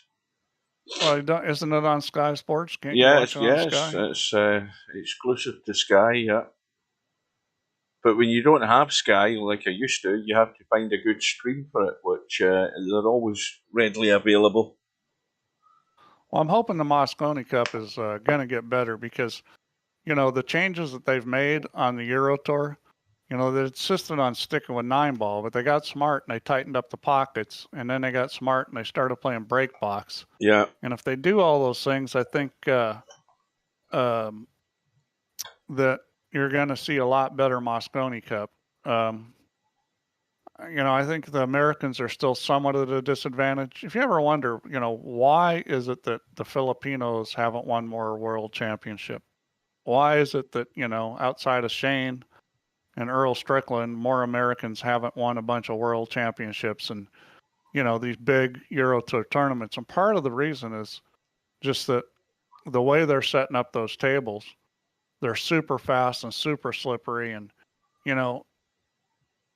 there's not a lot of tournaments played like that. It's unusual conditions because the only time tables are like that is when they're, brand new felt on them. And that's just not the normal way people play pool. So these poor guys come from the Philippines, and now they've got to try to adjust to it. I mean, Dennis has done well, but it's just not as conducive for a lot of these great players to win. What's that? What's that in the chat there? The top part's missing. Who typed that? Was that you, Albie? That typed the bigger text up the top. Who's Mike C? Met a mate on holiday last week who watching. That's Richard Jenkins. Oh, so that's his ad that typed that, is it? Yeah. Well, we always welcome new players, especially guys that play pool in real life. That's awesome. Oh, he's watching the stream? Oh, that's good. USA members have always been on points, although I think there's still a couple picks. Yeah, the captain don't get a pick, no? No. Well, in the past, Matchroom has picked players for the U.S. team. It's there's always been. Hence why Earl was supposed to be in it this year or last year. That's what we were talking about when I mentioned that. It used to be the BCA points list. I think they've since gone to WPA list. Let's see. I'm looking at the site right now. What are they doing? Ranking events. So, yeah, I mean, it's some events in the U.S., a lot of events in Europe. So they're using ranking events. I don't know if there's any cap. Let's see. Both Team Europe and the USA will have 2 wild card picks selected by the respective captains, Alex Laley and Jeremy Jones. So at least they're letting the U.S. captain pick them. At one point, they had picked, Matchroom had actually picked players for the U.S. team, which made no sense. Yeah, they're going on this WPA. Let's see. Well, they're saying the live 9-ball world ranking. So basically 1, 2, 3, 4, 5 tournaments in Europe and 3 tournaments in the U.S. They're all 9-ball, I believe. You know, because Matchrooms decided 9-ball's only game worth dealing with. Well, here we go. We're underway again. Mr. Fox's break's giving him a couple of balls, but not a lot of opportunity here in the 1 ball.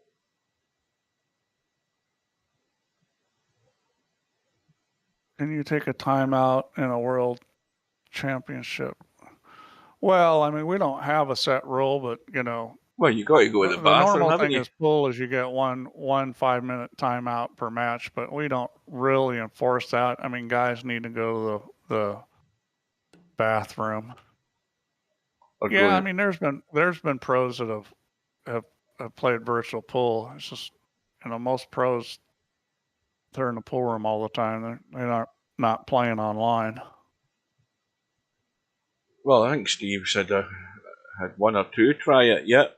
Yeah, well, I know Dave Matlock played it early on the bar table, and he didn't like the pockets, and they've been changed since then. But you know, he's not going to be in here playing anyways. Probably it'd be fun if somebody like that was. Well, is he going to play this 1 off the 6? Did he call it? No, he's playing safe. This is not a good safety play. That is. That is. Well, that's lucky. That was an insane shot to try to play safe like that. I think he's seen that every day of the week, that shot. That's a crazy shot. And that's a very poor kick. I mean, you got to understand that when you're rolling the ball at slow speed, it's going to open up a lot and adjust the line. Yeah, well, you see... I mean, that wasn't even close to hitting the 1 ball. This is maybe the minor failing for Spectre Dawn, and that he's having to bring out the kicking game into this game a lot more than he probably ever does in 9-ball.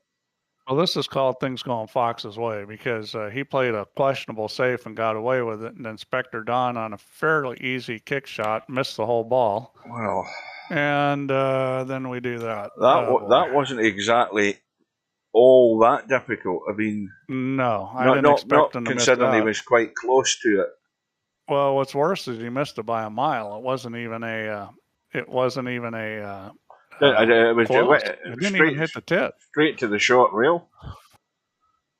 Now, what we're calling here, we're calling the 8-ball. Yeah. Well, I'd be locking him on the 8-ball here. LS3 would never have missed that combo. Albie wouldn't have missed it. Shit, I might not have missed it. Well, I actually kind of like shooting a bank here. The way you play this is it's draw in left English, and the ball will really open up. Now, he's not drawing it, but if you draw this with left English, you can really open up that 1 ball and hold the cue ball. Is he getting to a rail? Is he getting to a rail? He's not getting to a rail. I would have tried to put him on the back of the 8 if I was going to play safe there. Now he's going to get locked up. See, this is where you really hurt him. You just pin him on the 2 ball, and then he's going to have 2 fouls pretty soon. So the question is there a way that you can get the 1 ball on the spot to go for the 3 foul?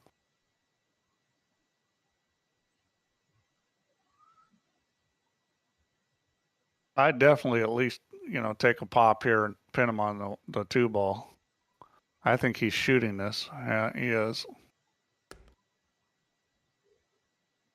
Well, that may not be a bad choice, actually, because that 410 is pretty easy.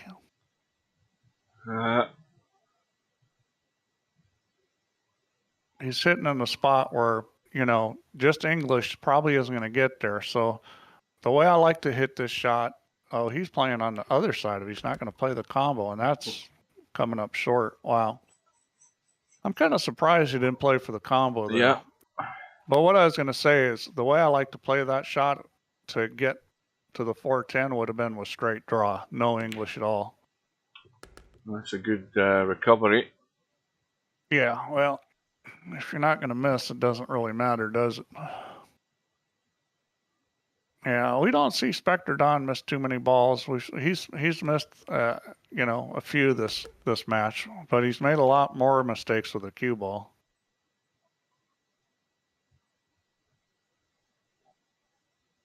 It's going to go to 3 again.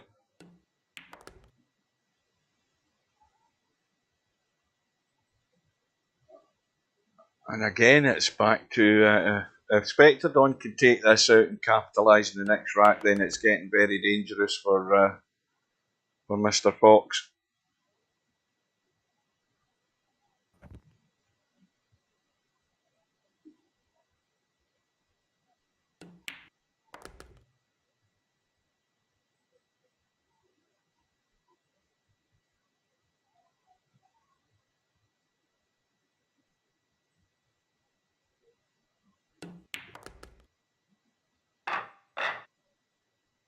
Yeah, well, that was a bad mistake, giving up ball in hand on that safety by not getting the ball to the rail. That cost Fox. Well, Spectre Don has come up dry. The 1 is dead set. 2 is available. 3 does go in past the 10 and 8. Yeah, he really needs to run out here. He doesn't want to get any further behind. And it's got to be the 4-6. Yeah, I mean, this rack looks pretty good. The key is getting on the 3 ball the right way so that it's easy to get to the 4. So I'd imagine he's going to roll forward on this, get pretty straight on the 2, and then roll forward. Well, that was a little different than what I was thinking. And that's not where he wants to be. Yeah. He's going to have to go 3 rails here, I think. Yeah, and this is going to get a lot harder to get on the 3 ball the way you want. I mean, I'd be playing for the 3 and the side now. I see he's not going to do that. I would have kept going on that track. See, that line's perfect to go down there and shoot the 3 and the side. Well, I think he's. I will say that he's got himself a good angle here, though. Yeah, it looks fine. Yeah, he's got himself a good angle. This is the angle you want. I mean, it's just a little stun shot. It's going to move over a little.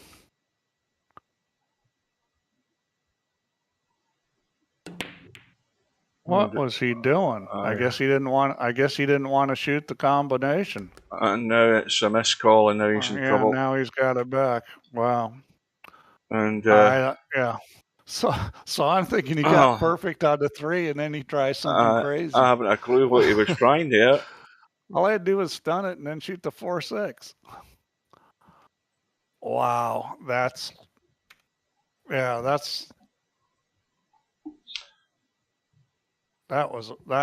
rough. Oh, there's our bot in again.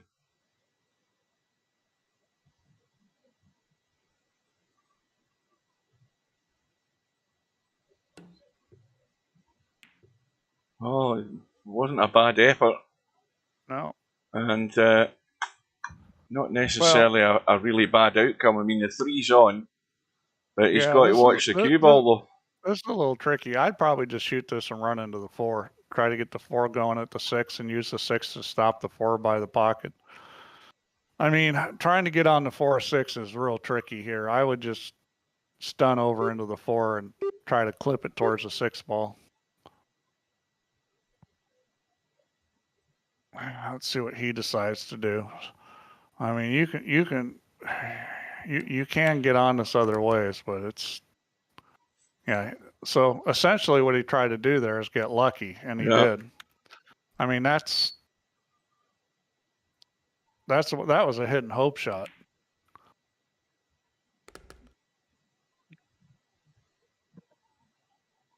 I don't like those hit and hope shots. I tell you what, if you watch a guy like Efren play pool, you'll almost never see any hit and hope shot. I'd be shocked if he did.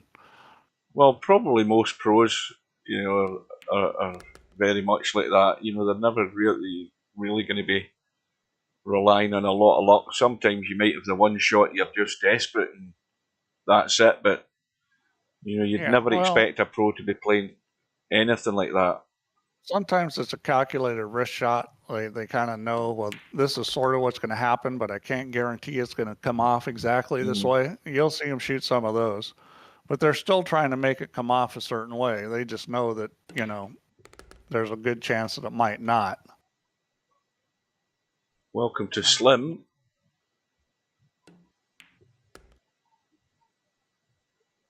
Well, it's now crisis time in a big way.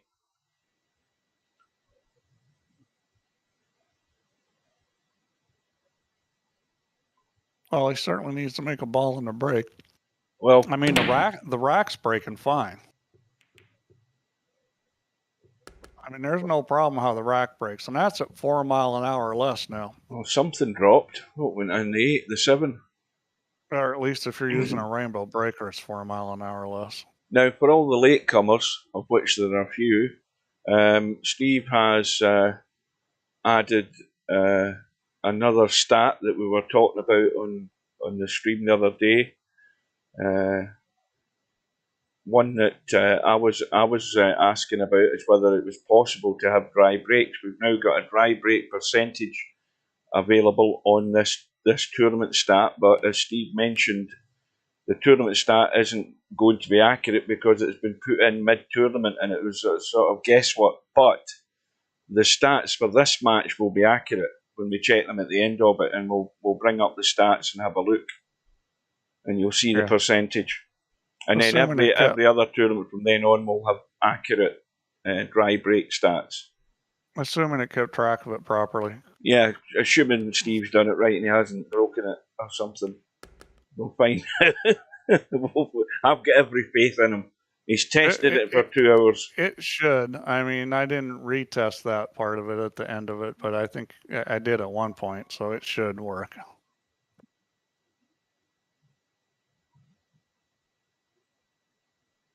Well, this is. Yeah, I came up a little short there. Short, you know, I mean, there's really no excuse for that. I mean, just hit the ball harder. It's not going to get away there. Big check on it. Big right English. Well, he didn't have any choice. But see, now it's like he's going to have to play for the combo. He can't play down table. Well, you see how he messed himself up by not getting on that 3 right. Yeah, but watch. He's looking at the 6 up past the 10. You see how he refused the 6 combo or whatever combo it was in the last rack. Well, he'd have to run into it. That's the only way. He'd have to run into it to do that, unless he's going up and down, which is crazy. He's going up and down to get in the short end of it to play it up table. He just doesn't want to go near the combo. And I mean, the combo's, you know, you can't miss that if you get in any reasonable line. And this is about as good as you're going to get there. He hit that pretty good. I mean, this is about as good a shot as you can expect to come out with there. It's just, you know, he should have been on that 3 ball better. Yeah. I mean, it was a shot that you could hit as hard as you wanted, and you couldn't lose the cue ball to come up short there, because you know the cue ball is not going to move much because you know he's pretty straight in. Yeah, it's interesting that he's not interested in playing for the combo, and it's happened twice in a short space of time. And if the wonder is if he's going to keep that sort of thought process if he survives this match and continues throughout the tournament, because it's going to be called for at some point. Yeah, well, you know, I mean, no, fair enough, Steve. Most of the time he does that, he gets on the ball and he pots it anyway, even though it's ugly looking. He most of the time he does, but there's going to be an occasion where it ain't going to happen, and it didn't happen there, and it's cost him. Yeah. I mean, both these guys are good players, but they both have some vulnerabilities. What type of spot would you need in one pocket to play show hands? Oh, my one pocket game's not very good. It would be a big one. Well, let me say that it would have to be a ridiculous one for me to get up and gamble with them, because I know what it's like playing a guy like that. Oh, God. What would I ask him for? Well, I'd probably ask for 12-6, and he would say no. So then we're at the point where what's really reasonable? I might give him a go at 12-7, and I don't think I'd like, to be honest with you.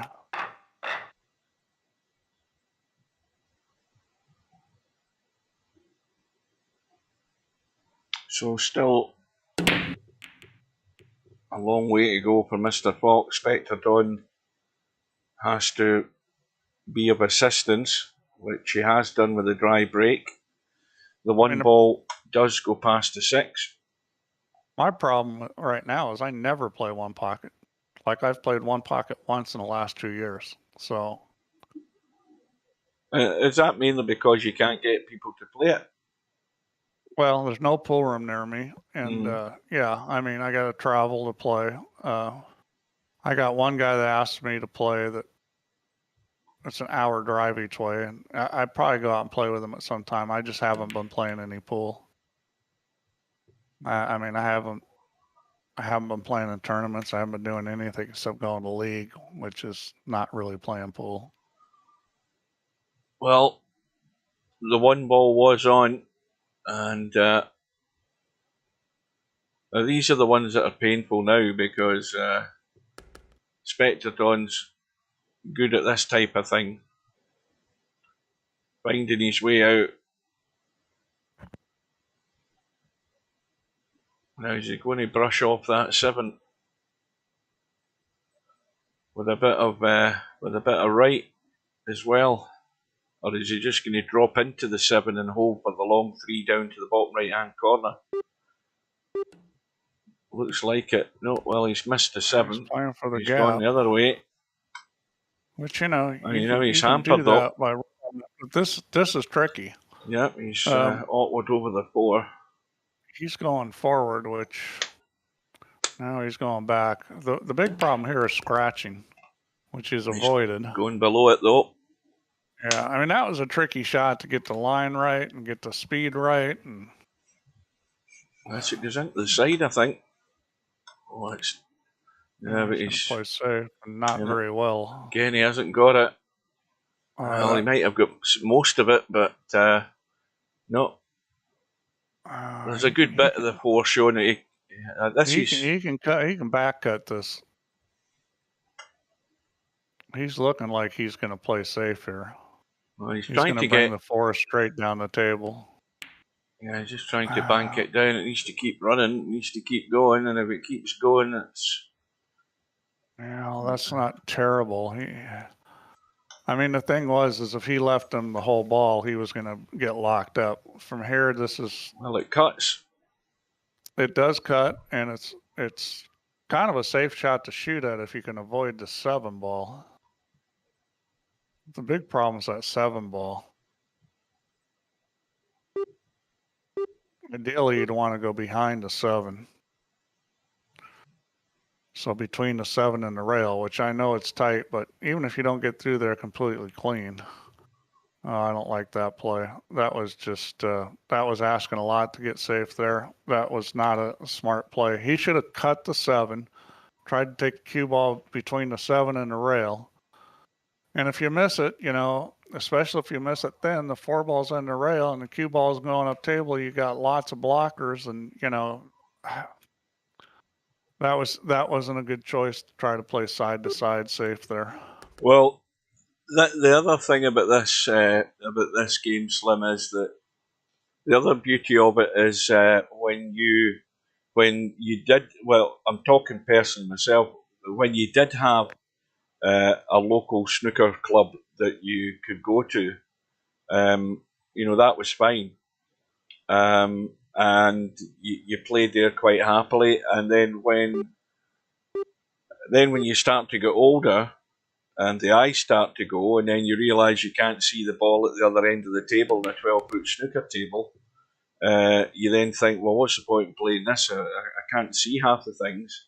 And then, well, I didn't get that shot. And then eventually the snooker hall closes down and you don't have one to go to. That's another reason. And I'm sure I'm kind of surprised he didn't play safe there. Yeah, well, he's because he had a safety. He could cut the 5 past the side pocket. It goes up on the end rail. Try to put the cue on the 7. He's got the 8 and the 6 also to help block. And instead, he shot a shot that he hit about as good as he could, and this is what he ends up with. And you know, this is not easy. I think he's going to play around the backside of the 7. This needs to just slow up. Oh, it's caught the 9. It was close to being pretty good. I mean, I'm imagining he's going to cut this up the rail here, that he'll shoot this. Yeah, he doesn't catch that 9, and he's sitting really good. I don't think he'll play safe here, although why is he drawing this? I don't get this. I would just hit the 9. He's overcut it. Well, I just don't understand why he just didn't run into the 9 ball. You get a little on top of it, it goes up towards the center of the table. I mean, I don't get that. I don't get putting drawn English on that shot at that angle. Very tight, this 7 ball. Yeah. This is one you don't want to baby. You want to hit this with a little bit of speed.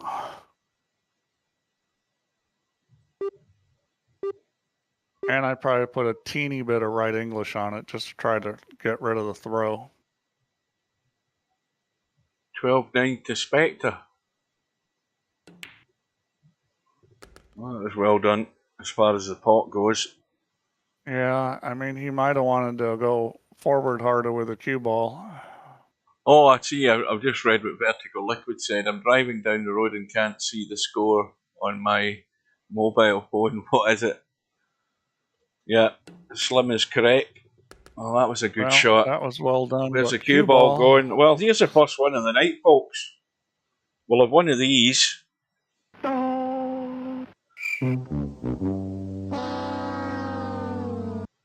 There we go. Fox is getting back. Fox is getting back in this. Well, he's getting a little bit of assistance, but again, I don't think that'll help him much unless Fox can get something on his next break here. I'm sure it goes back to him next. Yeah. Well, it certainly makes the comeback story a lot easier now. I mean, he's only 2 games down, so yeah, but I definitely think he can win from here. He needs a break and run here. I think if he can't see this through, I think it's too much of a tall order. It's such a short range now. Now he's got an icebreaker, so that might be part of his issue, is that his break cue has got lower speed.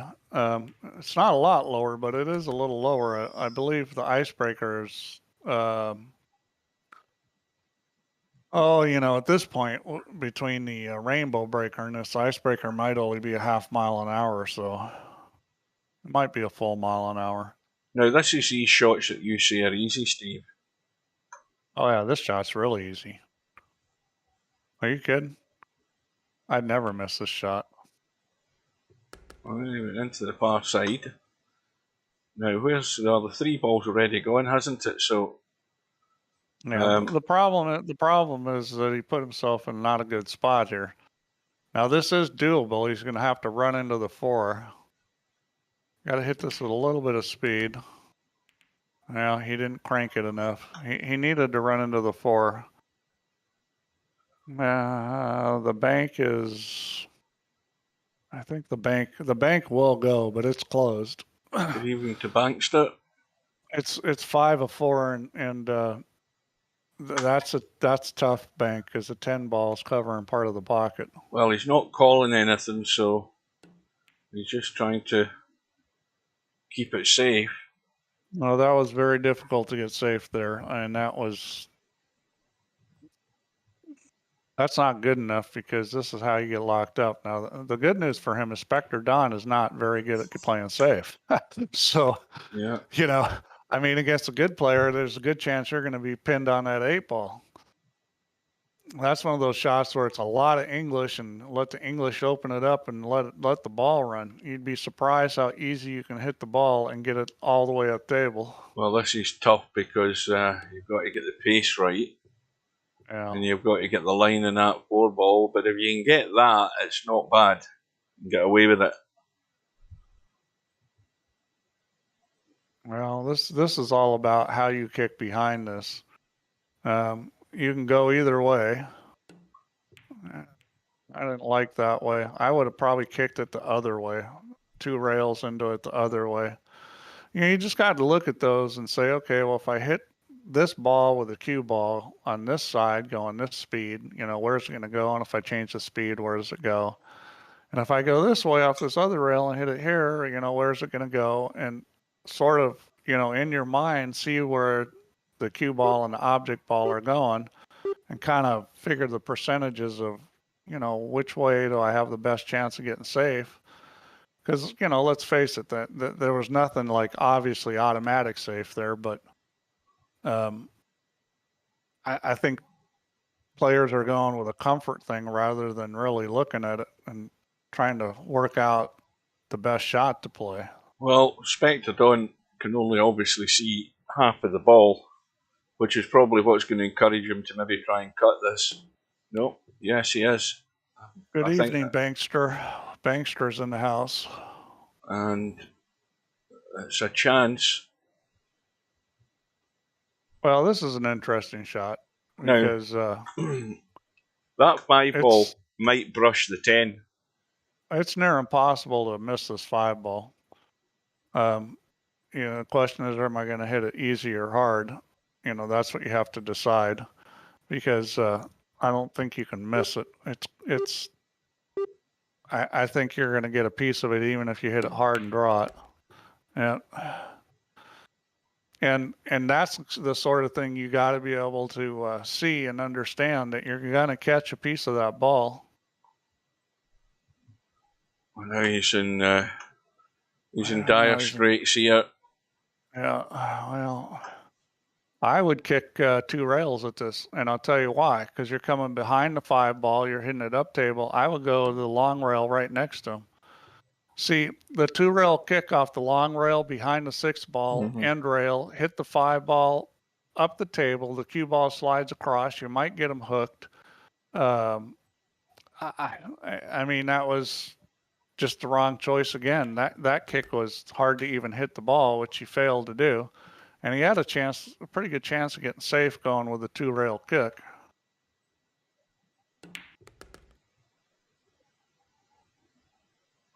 If you haven't figured it out yet, guys, watching this match and listening to me, being able to kick and being able to kick safe is super important in this game. He's short.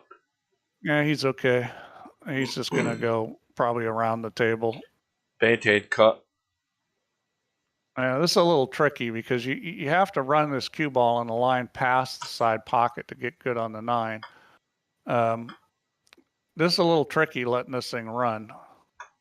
He might put a lot of right English on this instead, but that's what he's going to do.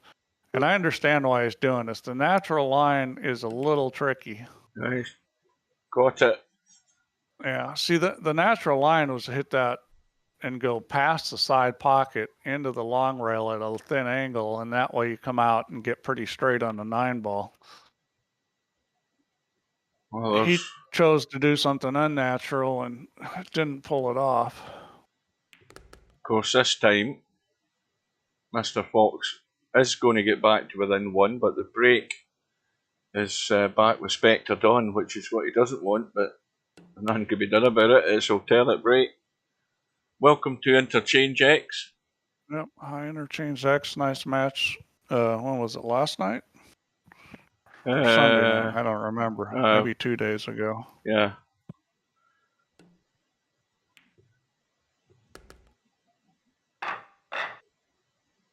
So something's got to happen here, I think.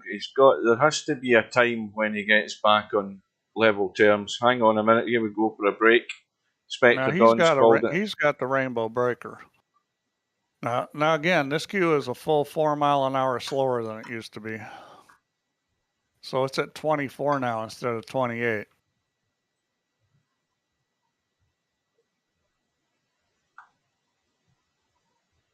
So this is about, this is about a Shane break with him breaking hard, maybe 25, 26 if he really cranks it.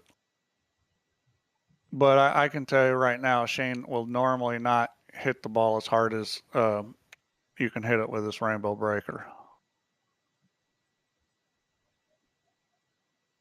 And I'm saying Shane because Shane is the best breaker in pool. I don't think anybody would ever argue about that. It's just phenomenal at breaking the balls.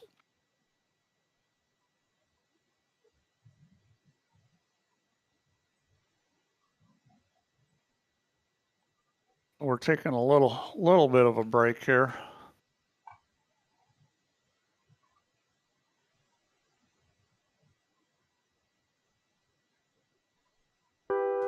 So what have we got coming up for other matches? Don't we have? We've only got the one match, and well, today we got another match scheduled, right? Not today. Us being in the room instead of the match lobby. The match that's arranged is Cobra and Mooncake, and that is on Friday at 3 p.m. Eastern, 8 p.m. British Summer Time, noon Pacific, and that's the one lost side match. Well, I'm pretty be sure that I'll be here for that because that'll be in the middle of the hurricane hitting us. Yeah, I seen that in the forecast, heading down to Florida direction. It's heading up. Or heading up to Florida, I should say, because it's battered the Caribbean, I think. Right, here we go, we're underway. Fox, SB. He's wondering what SB means. How about it short for SVB? Gotta love these guys. Thursday's Jover and Missile Guy. Well, it's not showing yet. Oh, hang on a minute. I didn't see Thursday being anything at this point. At least it's not showing up on the event page. What we're talking about? Well, Slim says that Thursday's Jover and Missile Guy, but I don't see a match showing there. No, this is a quick way to win the rack. If you can get this. It was showing. Well, maybe somebody forfeited. Let's go see what it looks like in the event bracket here. Let me go look for Jover. I use the drop down, unlike you. Jover. Huh, that's funny. September 29th. Why do I don't see it in my what's going on? Why don't I see it in my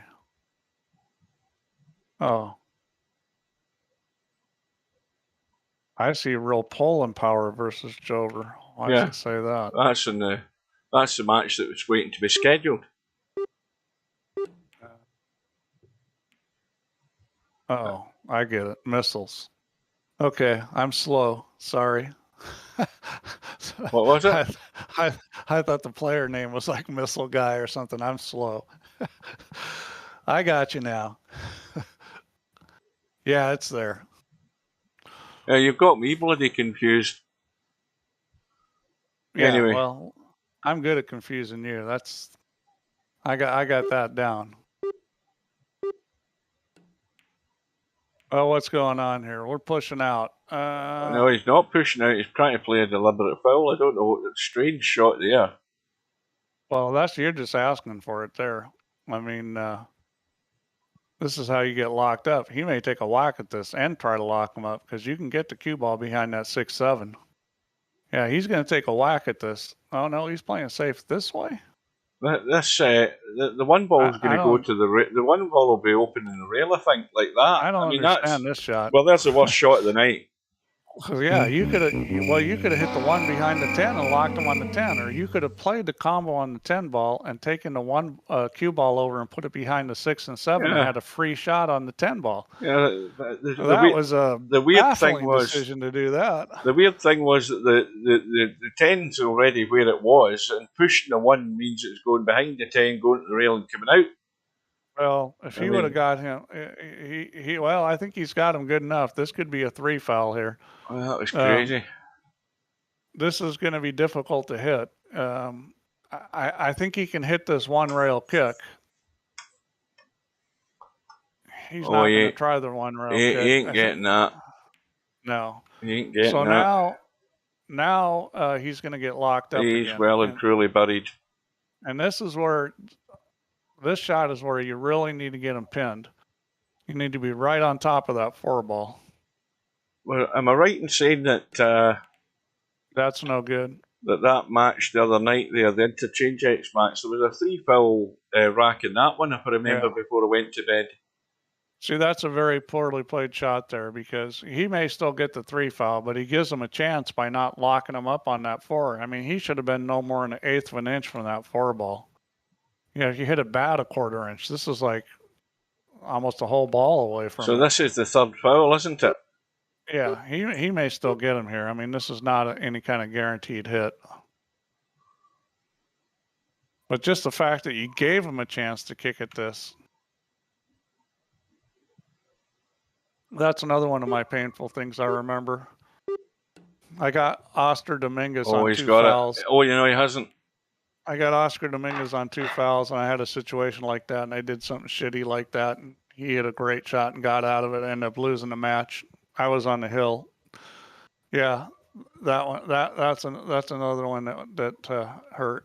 Yeah, I thought that Interchange X. I thought I saw a 3-foul. Well, that's the second 3-foul I've seen, and Mr. Fox was asking for that. Again, it's gone back to 2 racks. You just cannot get on a level with Spectre Dawn, and time is beginning to run out. But you never know. I mean, if he only ever gets level with Spectre Dawn at 16 all, then he won't be bothered. You know, still get that last chance saloon. Interchange X says he can only play today.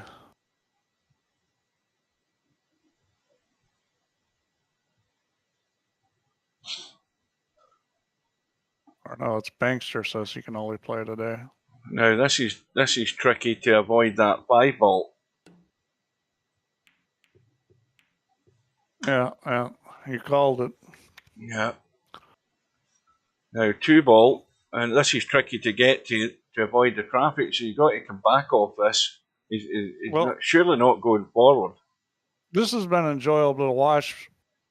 For the wrong reasons. At least for me, because we've seen a lot of moving. Well, we've seen a lot of moving. Some of it not very good, but you know, it's a chance to see it and discuss it. And there's a good shot. It's a chance to see guys move, and so there's been some successes and some failures, and there's been some interesting choices.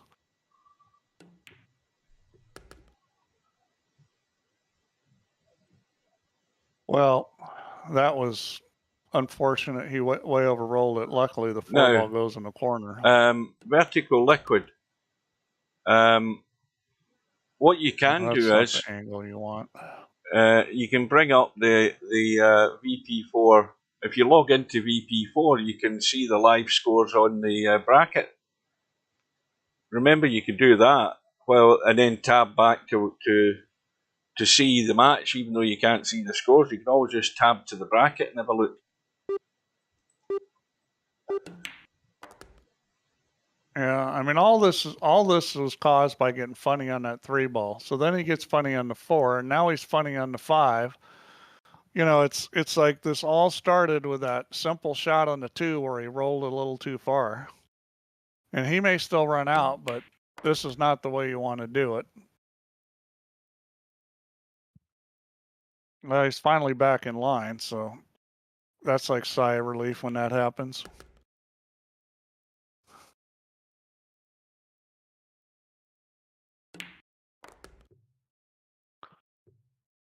Yeah, there's nothing like doing that in real life, being out of line, out of line, out of line. You finally get yourself back in line, then you dog it.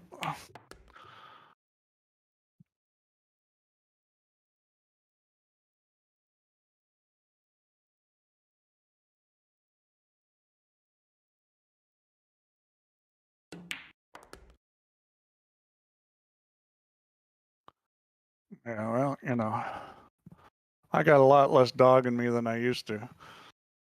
When I was at a certain level, I used to dog it a lot. I kind of got over that, you know. I don't know if I ran out of my quota or I just got tired of doing it, but I stopped doing it so much.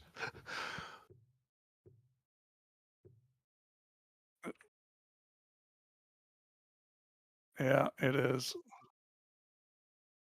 Well, this is just a simple little stun across shot. He looks like he's going to roll it. I don't like that. I would stun this every time.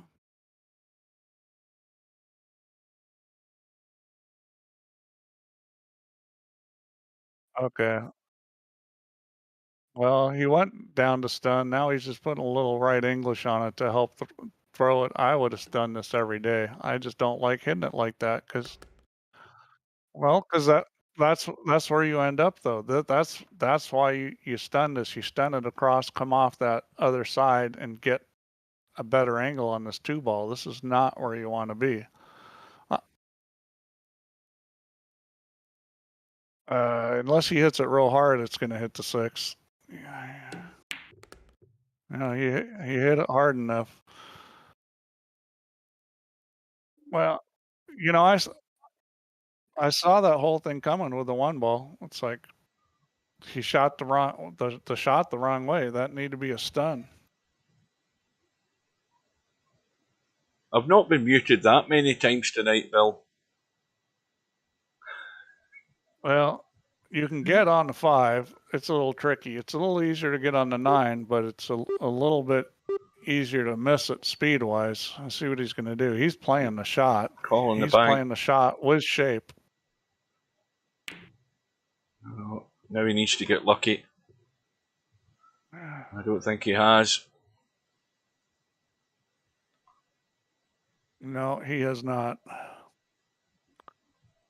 Yeah, I mean, I'm not saying that was wrong to shoot the bank, you know. It's just wasn't a terribly difficult bank, but he obviously didn't pull it off. I mean, neither safety was guaranteed or trivial. I probably would try to put him on the 5 though, because I thought, you know, that was doable. Yeah, he's going to come back, or is he going to go 3 rails? Well, I think he can pinch enough. Well, it looks like he's going straight back. I'd rather run around the corner. You see, I would too, because it's more reliable. Make sure you don't stick yourself on the 7. Now, is he going to call the 8? Going back. The problem, no, I think he'll cut this in. Yeah. The problem with cutting this in is it's a little tricky getting on the 7. Yeah, I think he's probably calling 8. Yeah. Nope, he's going the other way. No, I think he's ducking for cover here. He's trying to get down by the 9 and send this back across, I think. Does he call it? Is he cutting it? He might be cutting it now. I don't know what he's doing. I don't think he knows what he's doing. No, he's back. He's trying to. Well, he did call it. Yeah, you know, it wasn't a terrible idea, but he didn't pull it off. This is no gimme, but you got to back cut this shot. I mean, if you either back cut this to the right, or you play safe. Right, see you later, Interchange X. I don't know when he typed that, probably 10 minutes ago. Yeah, well, it was all or nothing there. At least to hold the rail. It wasn't a bad idea. It just didn't pull it off. Well, he played it the right way. If you're going to shoot that shot, that's the way you got to play it. Well, Spectre Dawn rarely misses these.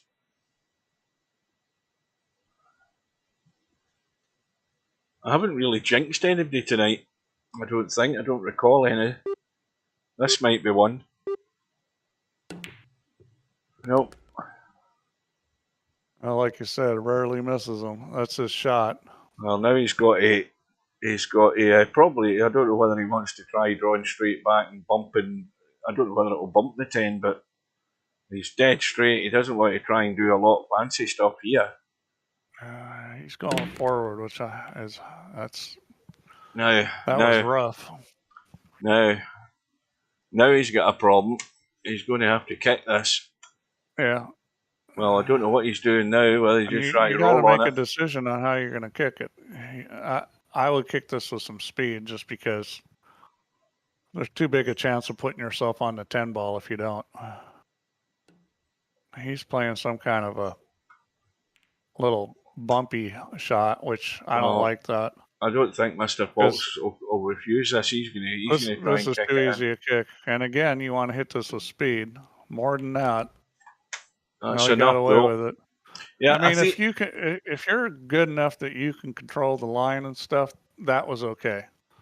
I'd always be scared of getting on the 10. But you're seeing, I mean, again, there's players in VP wouldn't have refused that kick to the 8 from the long rail. I don't get what Spectre Don was trying there. So, it's the same old story here.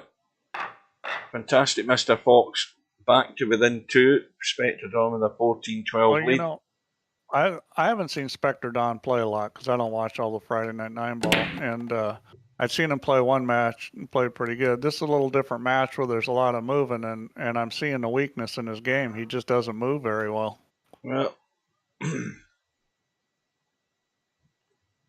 Well, okay, so you got decision here. Kick at this one ball off the long rail. Kick at this one ball off the short rail. You can go in between the 7-8. I don't really like that. Or you could push out. He's deciding on pushing. Well, I'd be pushing down to the bottom right-hand corner.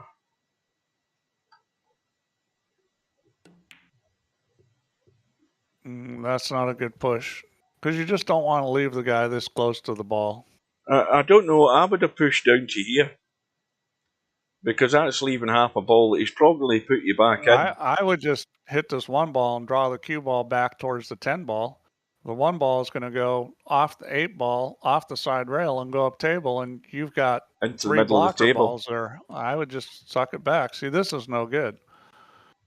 Because if you don't get the hook on the 3, you've got nothing. And that was just no good. What I like about this shot is I'm just killing this cue ball. A little bit of, and I'm not going to hit it hard, but I'm going to bump the one back across the table and leave the cue ball like that. I mean, that is well played. Staring you in the face, and it was a gimme. Yeah. It was a gimme. And that's a shot I wouldn't have tried to lock on the 8 because that would have been a little tricky. I would have cinched it and done what he did because getting the ball right on it would have been tricky. And he's going to get rewarded. The opportunity, I mean, it's ugly, but he's going to have to work at this, and especially, off this one ball down to the 3, and then, the best thing he's going to get here is a lock-up if he gets down decent in the 4. I hope these guys go back and watch the stream because, we're seeing so many bad choices. And the thing is, I don't know that these guys know they're bad choices because they're not, they obviously have an idea how to play safe, but they're making a lot of bad choices. We saw a bad push there, a bad safe. I mean, we're seeing a lot of mistakes that are correctable. Well, I wouldn't have done what he did there. I would have tried to pot get good in the 3 and get down to the 4 to play a lockup. But what he's done is he's bumped in and moved the 4. Now if he gets the spin right, and he's overcut the 3. If he gets the spin right, he's in a 4-10 combo. And he's overcooked that. So I wouldn't have tried to be productive there in the 4 ball because you need a fair bit of luck that you're going to finish decent in the 3 and that the 4's still going to be in play. You got 2 choices here. You draw this with left English or you play it off the rail. You don't do that. Unless you don't want to shoot the 4-10 combo. But off the rail would have brought that out shallow, and you just got to watch out for the side pocket, but it gets it on a good line for the 4-10. Is he playing a 2-in-1 shot here? He might be playing the billiard and banking the 4 back up the table. No, he's not going to bank the 4. You got to cut this 4 pretty thin to play the billiard. No, he's not. Oh, he's playing a combination. Well, this is not the easiest combo in the world. I thought he'd play the billiard. I would. I'd definitely play this billiard. But I would have hit the 3 ball different and got on the combo a lot better. I mean, that's what I would have played for off the 3 ball, but I probably would have played that 3 ball rail first. Well, he's just going to dink through, I think, softly here for the 5 in the side. I don't think I don't think you need to do anything fancy because you get the 5 on the side, you can come back for the 6. Yeah, you just got to worry about rolling this too far. It's sitting a little bit funny. He may stun this over and bump the 5, or he may try to bump the 7, there's or he more may try angle to on go it. through. There's more angle on it from that side than you look. Yeah, he's going through. Well, at least he still got a shot in the side. That wasn't a terrible choice. That was a little bit funny the way it was sitting. I mean, he underhit a little, but you had to be careful how hard you hit that so you didn't hit the 7. Hugh is bored watching this, so has been constantly looking for dates. And why is that keep popping up, Semi-Pro? Are you muting them or whatever it is you do? Oh dear. Now it's all gone down the pan. Yeah, I mean... Is he calling the 10 here? I thought he was going to give it a slam. This is a pretty easy carom shot. Back cut that 6 ball off the 10 and carom it. You just got to hit it real thin. You could go the other way. Is he calling the other pocket? What's he doing? He's not going to call the 6. He's not called anything. He's going to play safe. Well, the only good thing about that is the 6 ball is pretty close to the rail because that was not a very good shot. Yeah, you've got to be brave to thin this on the left. You know, wafer thin. I would play this on the right side, run the cue ball at the 8, and try to use the 7 to hook him. That's very difficult hit at that thin. He could have played off the right side of the 6, taken the 6 over to the other long rail and run the cue ball at the 8. Because that 8 you can use to control the speed of the cue ball. You know, normally the way that was sitting, it wouldn't have worked. But with the 8 ball there, you could cut the 6 pretty thin and still stop the cue. Well, he took a whack at it and missed. It was still good for length though, even though he didn't recover. And now he's got another shot at it. If he can nail the 6, he's out. I mean, and this has just got to be a nice weight because the cue ball's going in a nice line. He'll be on the 7. This is just a natural shot. I'm kind of surprised Spectre Don missed that, and I'll be surprised if Fox misses this. I mean, this isn't that hard a shot. Well, God, they both missed it. And he's way short. Albin's not going to miss that shot because he's played enough straight pull. If you play a lot of straight pull, you get that back cut shot down pretty good.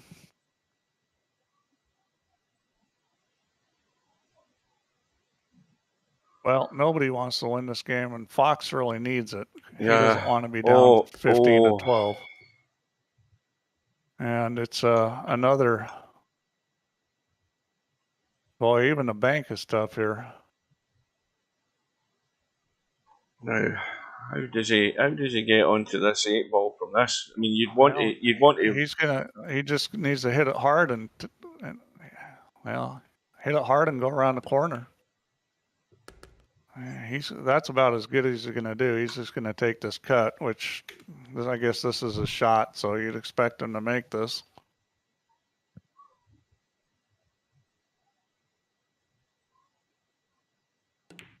Yeah. All the way.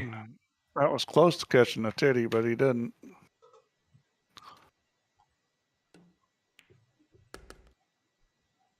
Well, there it is, 15-12. That one really hurt Fox because now Fox needs 5 and Spectre needs 2, and that's rough for Fox. Well, this match... Was it Albin that said 17-12? Yeah, I think so. Spectre Don? Somebody did. I think it was Albin. Well, this match is I think somebody said 17-15. 2 hours, 25 minutes. Yeah, these guys, you know, they play at a reasonable pace. Yeah, but we have had a fair bit of safety here and there in some of the racks, and that's taking up the time. there's been some moving. That was well struck there. I like the way he hit that. Well, that's one bit of assistance. A scratch from Spectre Dawn. What looks to be a fairly straightforward run out here for let's Mr. see Fox. what he decides here. This is a crucial shot to get the line right on. And that's really well done. So that was done with all English. And that was the right way to play the shot. 9 into the side, 10 into the opposite side. And a break in next rack. So everything's fallen into place in this rack, which is what needed to happen to keep him in it. Just, every time he starts getting close, he doesn't get there. He's gotten opportunities and, he's made mistakes one way or another and just has never been able to pull even here. This is a big break.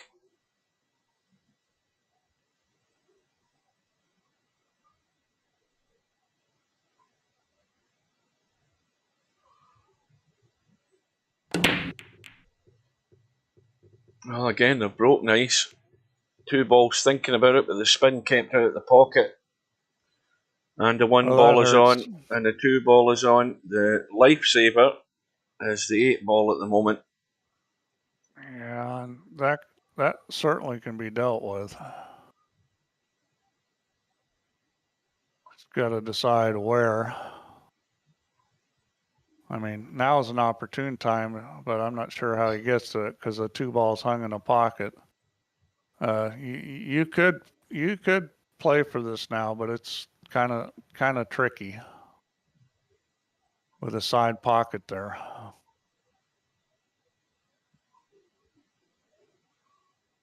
But I think he can get a line to get to it. Where he could get into that 10 ball.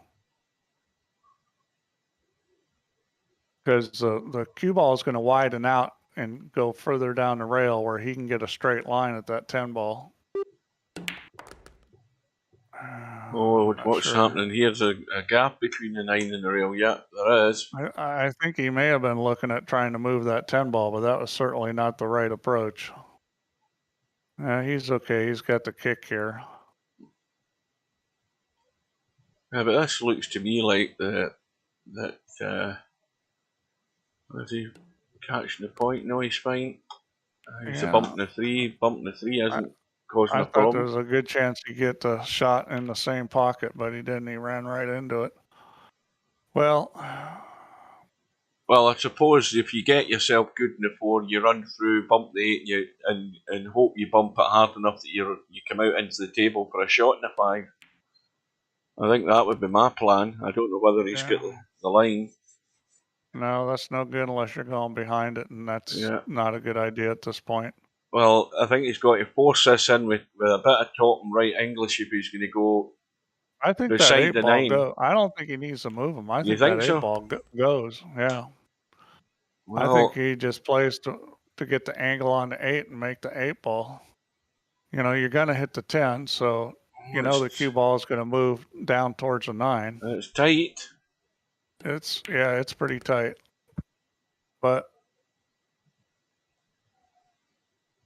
otherwise you're playing for a safety. But I think it actually does. I think that 8 ball does go.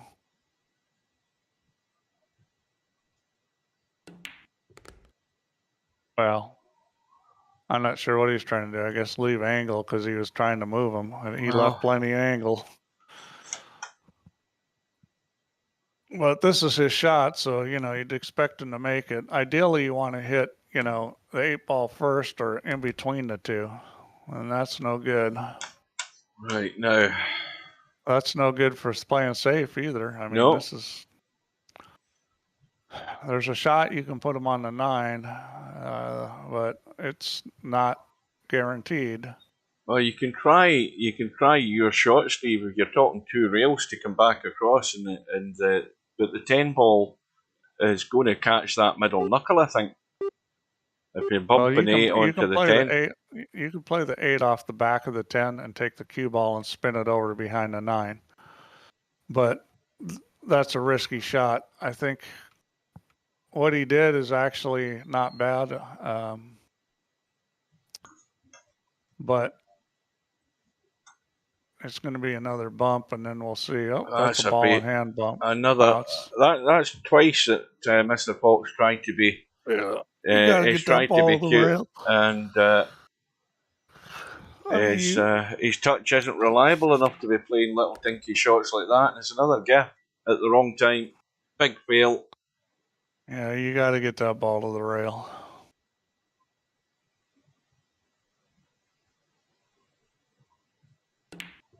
And that's just laying at the plate for Spectre Dawn at the wrong time. Wrong end of the match to be doing that stuff.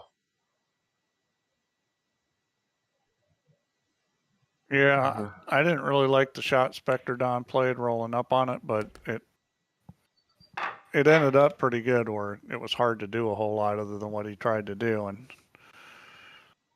couldn't ask for more than this. Got the break on the hill. But the break is dry again. And the table isn't pretty.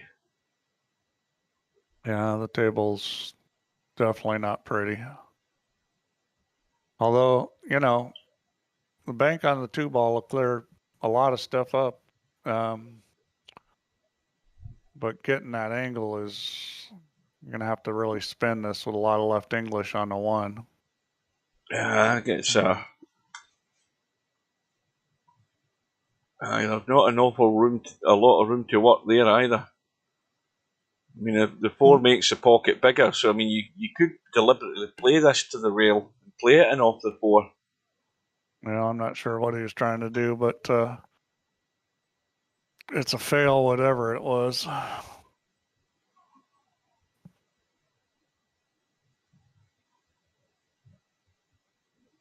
Well, this is a funny position. You can shoot this 1 and run into the 10. Then play safe or bank the 2. Well, you needed to run into the 10, not do that. That's yeah. That's the worst thing you could. That's terrible. Because now there's a good chance you're going to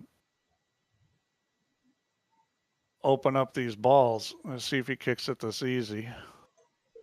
You know, at this point, you're probably better off kicking it the 2 easy. And he kicks it hard and opens up the balls. Brought the 5 into play. Well, it's a tall order though. Well, it's not that tall. That 4 ball makes the pocket big. I'd be banking this 2 every day.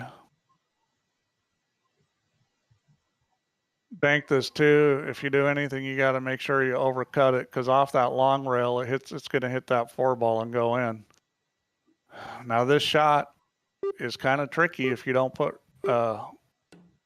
right English on it. He's going to try to play safe, and that's not going to be any good. Yeah, I would have shot that ball because that was a big pocket to shoot at. Yes. The ball would have run on a nice path. We'll have a look at the break stats. We certainly will.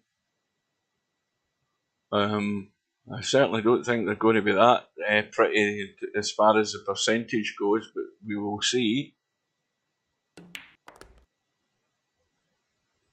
Well, I think this is going to be it here. Is he going to play? Is he going to play a combo, Steve? That's the question.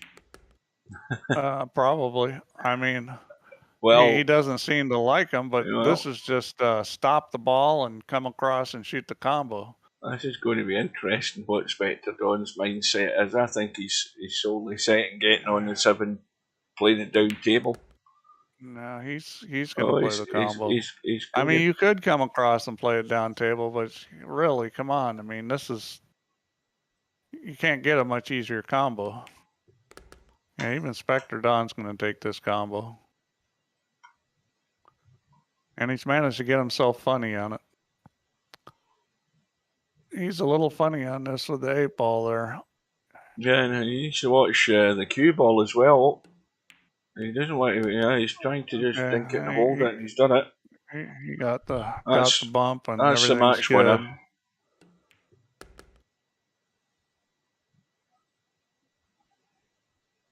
So Fox is going to go to the losers bracket.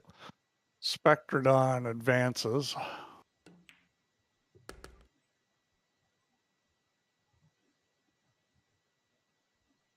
Well, not at his convincing best. So Spectrodon's going to be playing Potman. And Fastastic Fox is going to be playing Mr. Bill. Yeah, that's going to be an interesting one as well. So well done to Spectre Don. And so we've got interesting matches. And Mr. Fox just could not get it there. He could not. If he got on par, it might have been a different outcome, but he just couldn't get there. So I'll tell you what, Hugh, we got some good players in the losers bracket of this tournament. I'd already spotted that, yep. So if we look, we will now see that, well, Stubbs' match has now been arranged.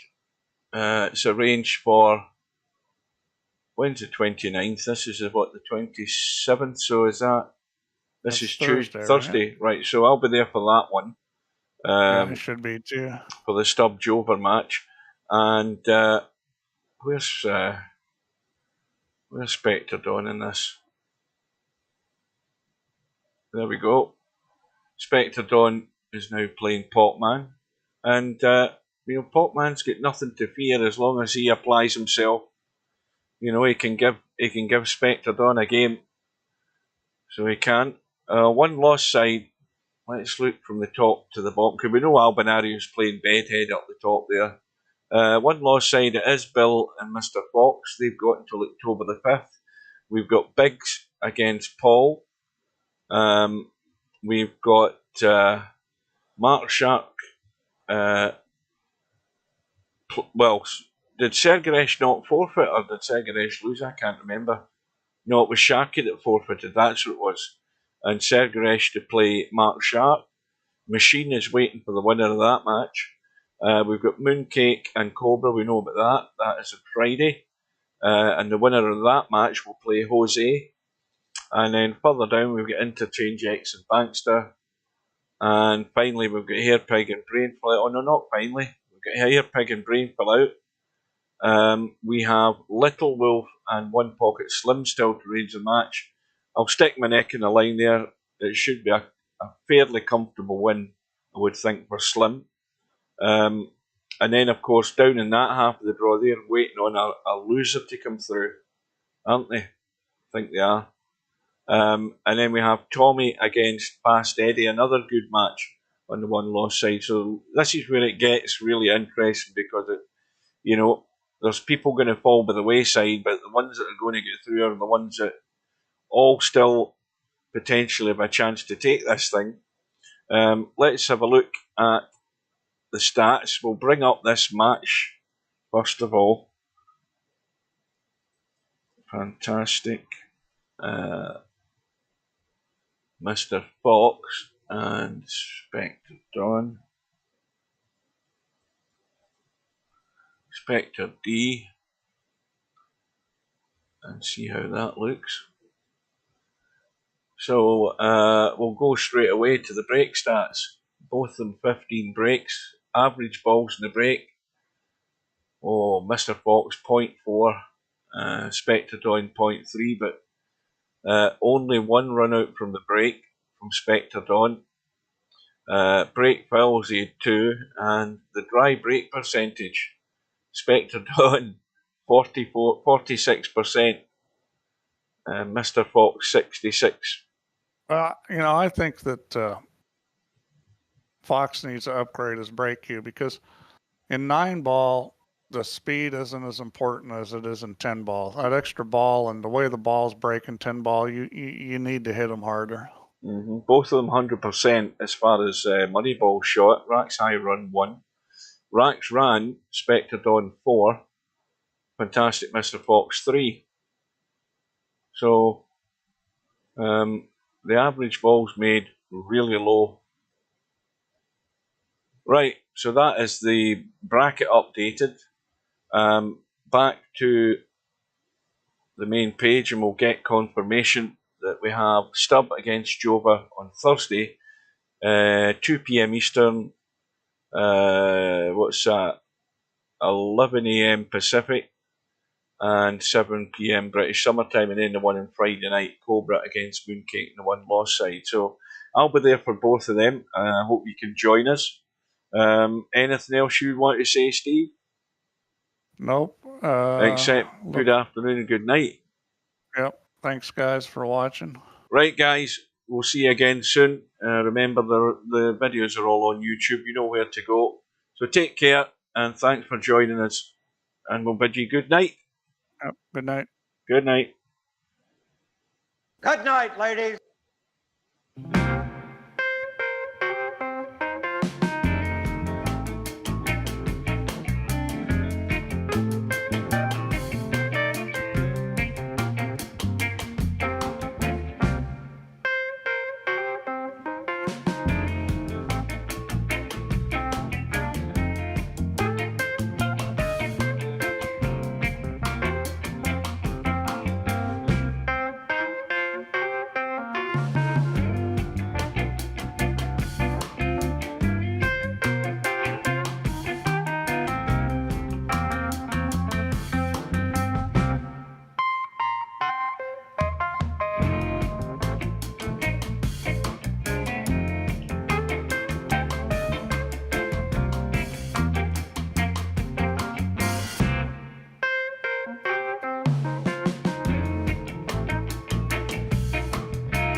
No bar, no pinball machines, no bowling alleys, just pool. Nothing else.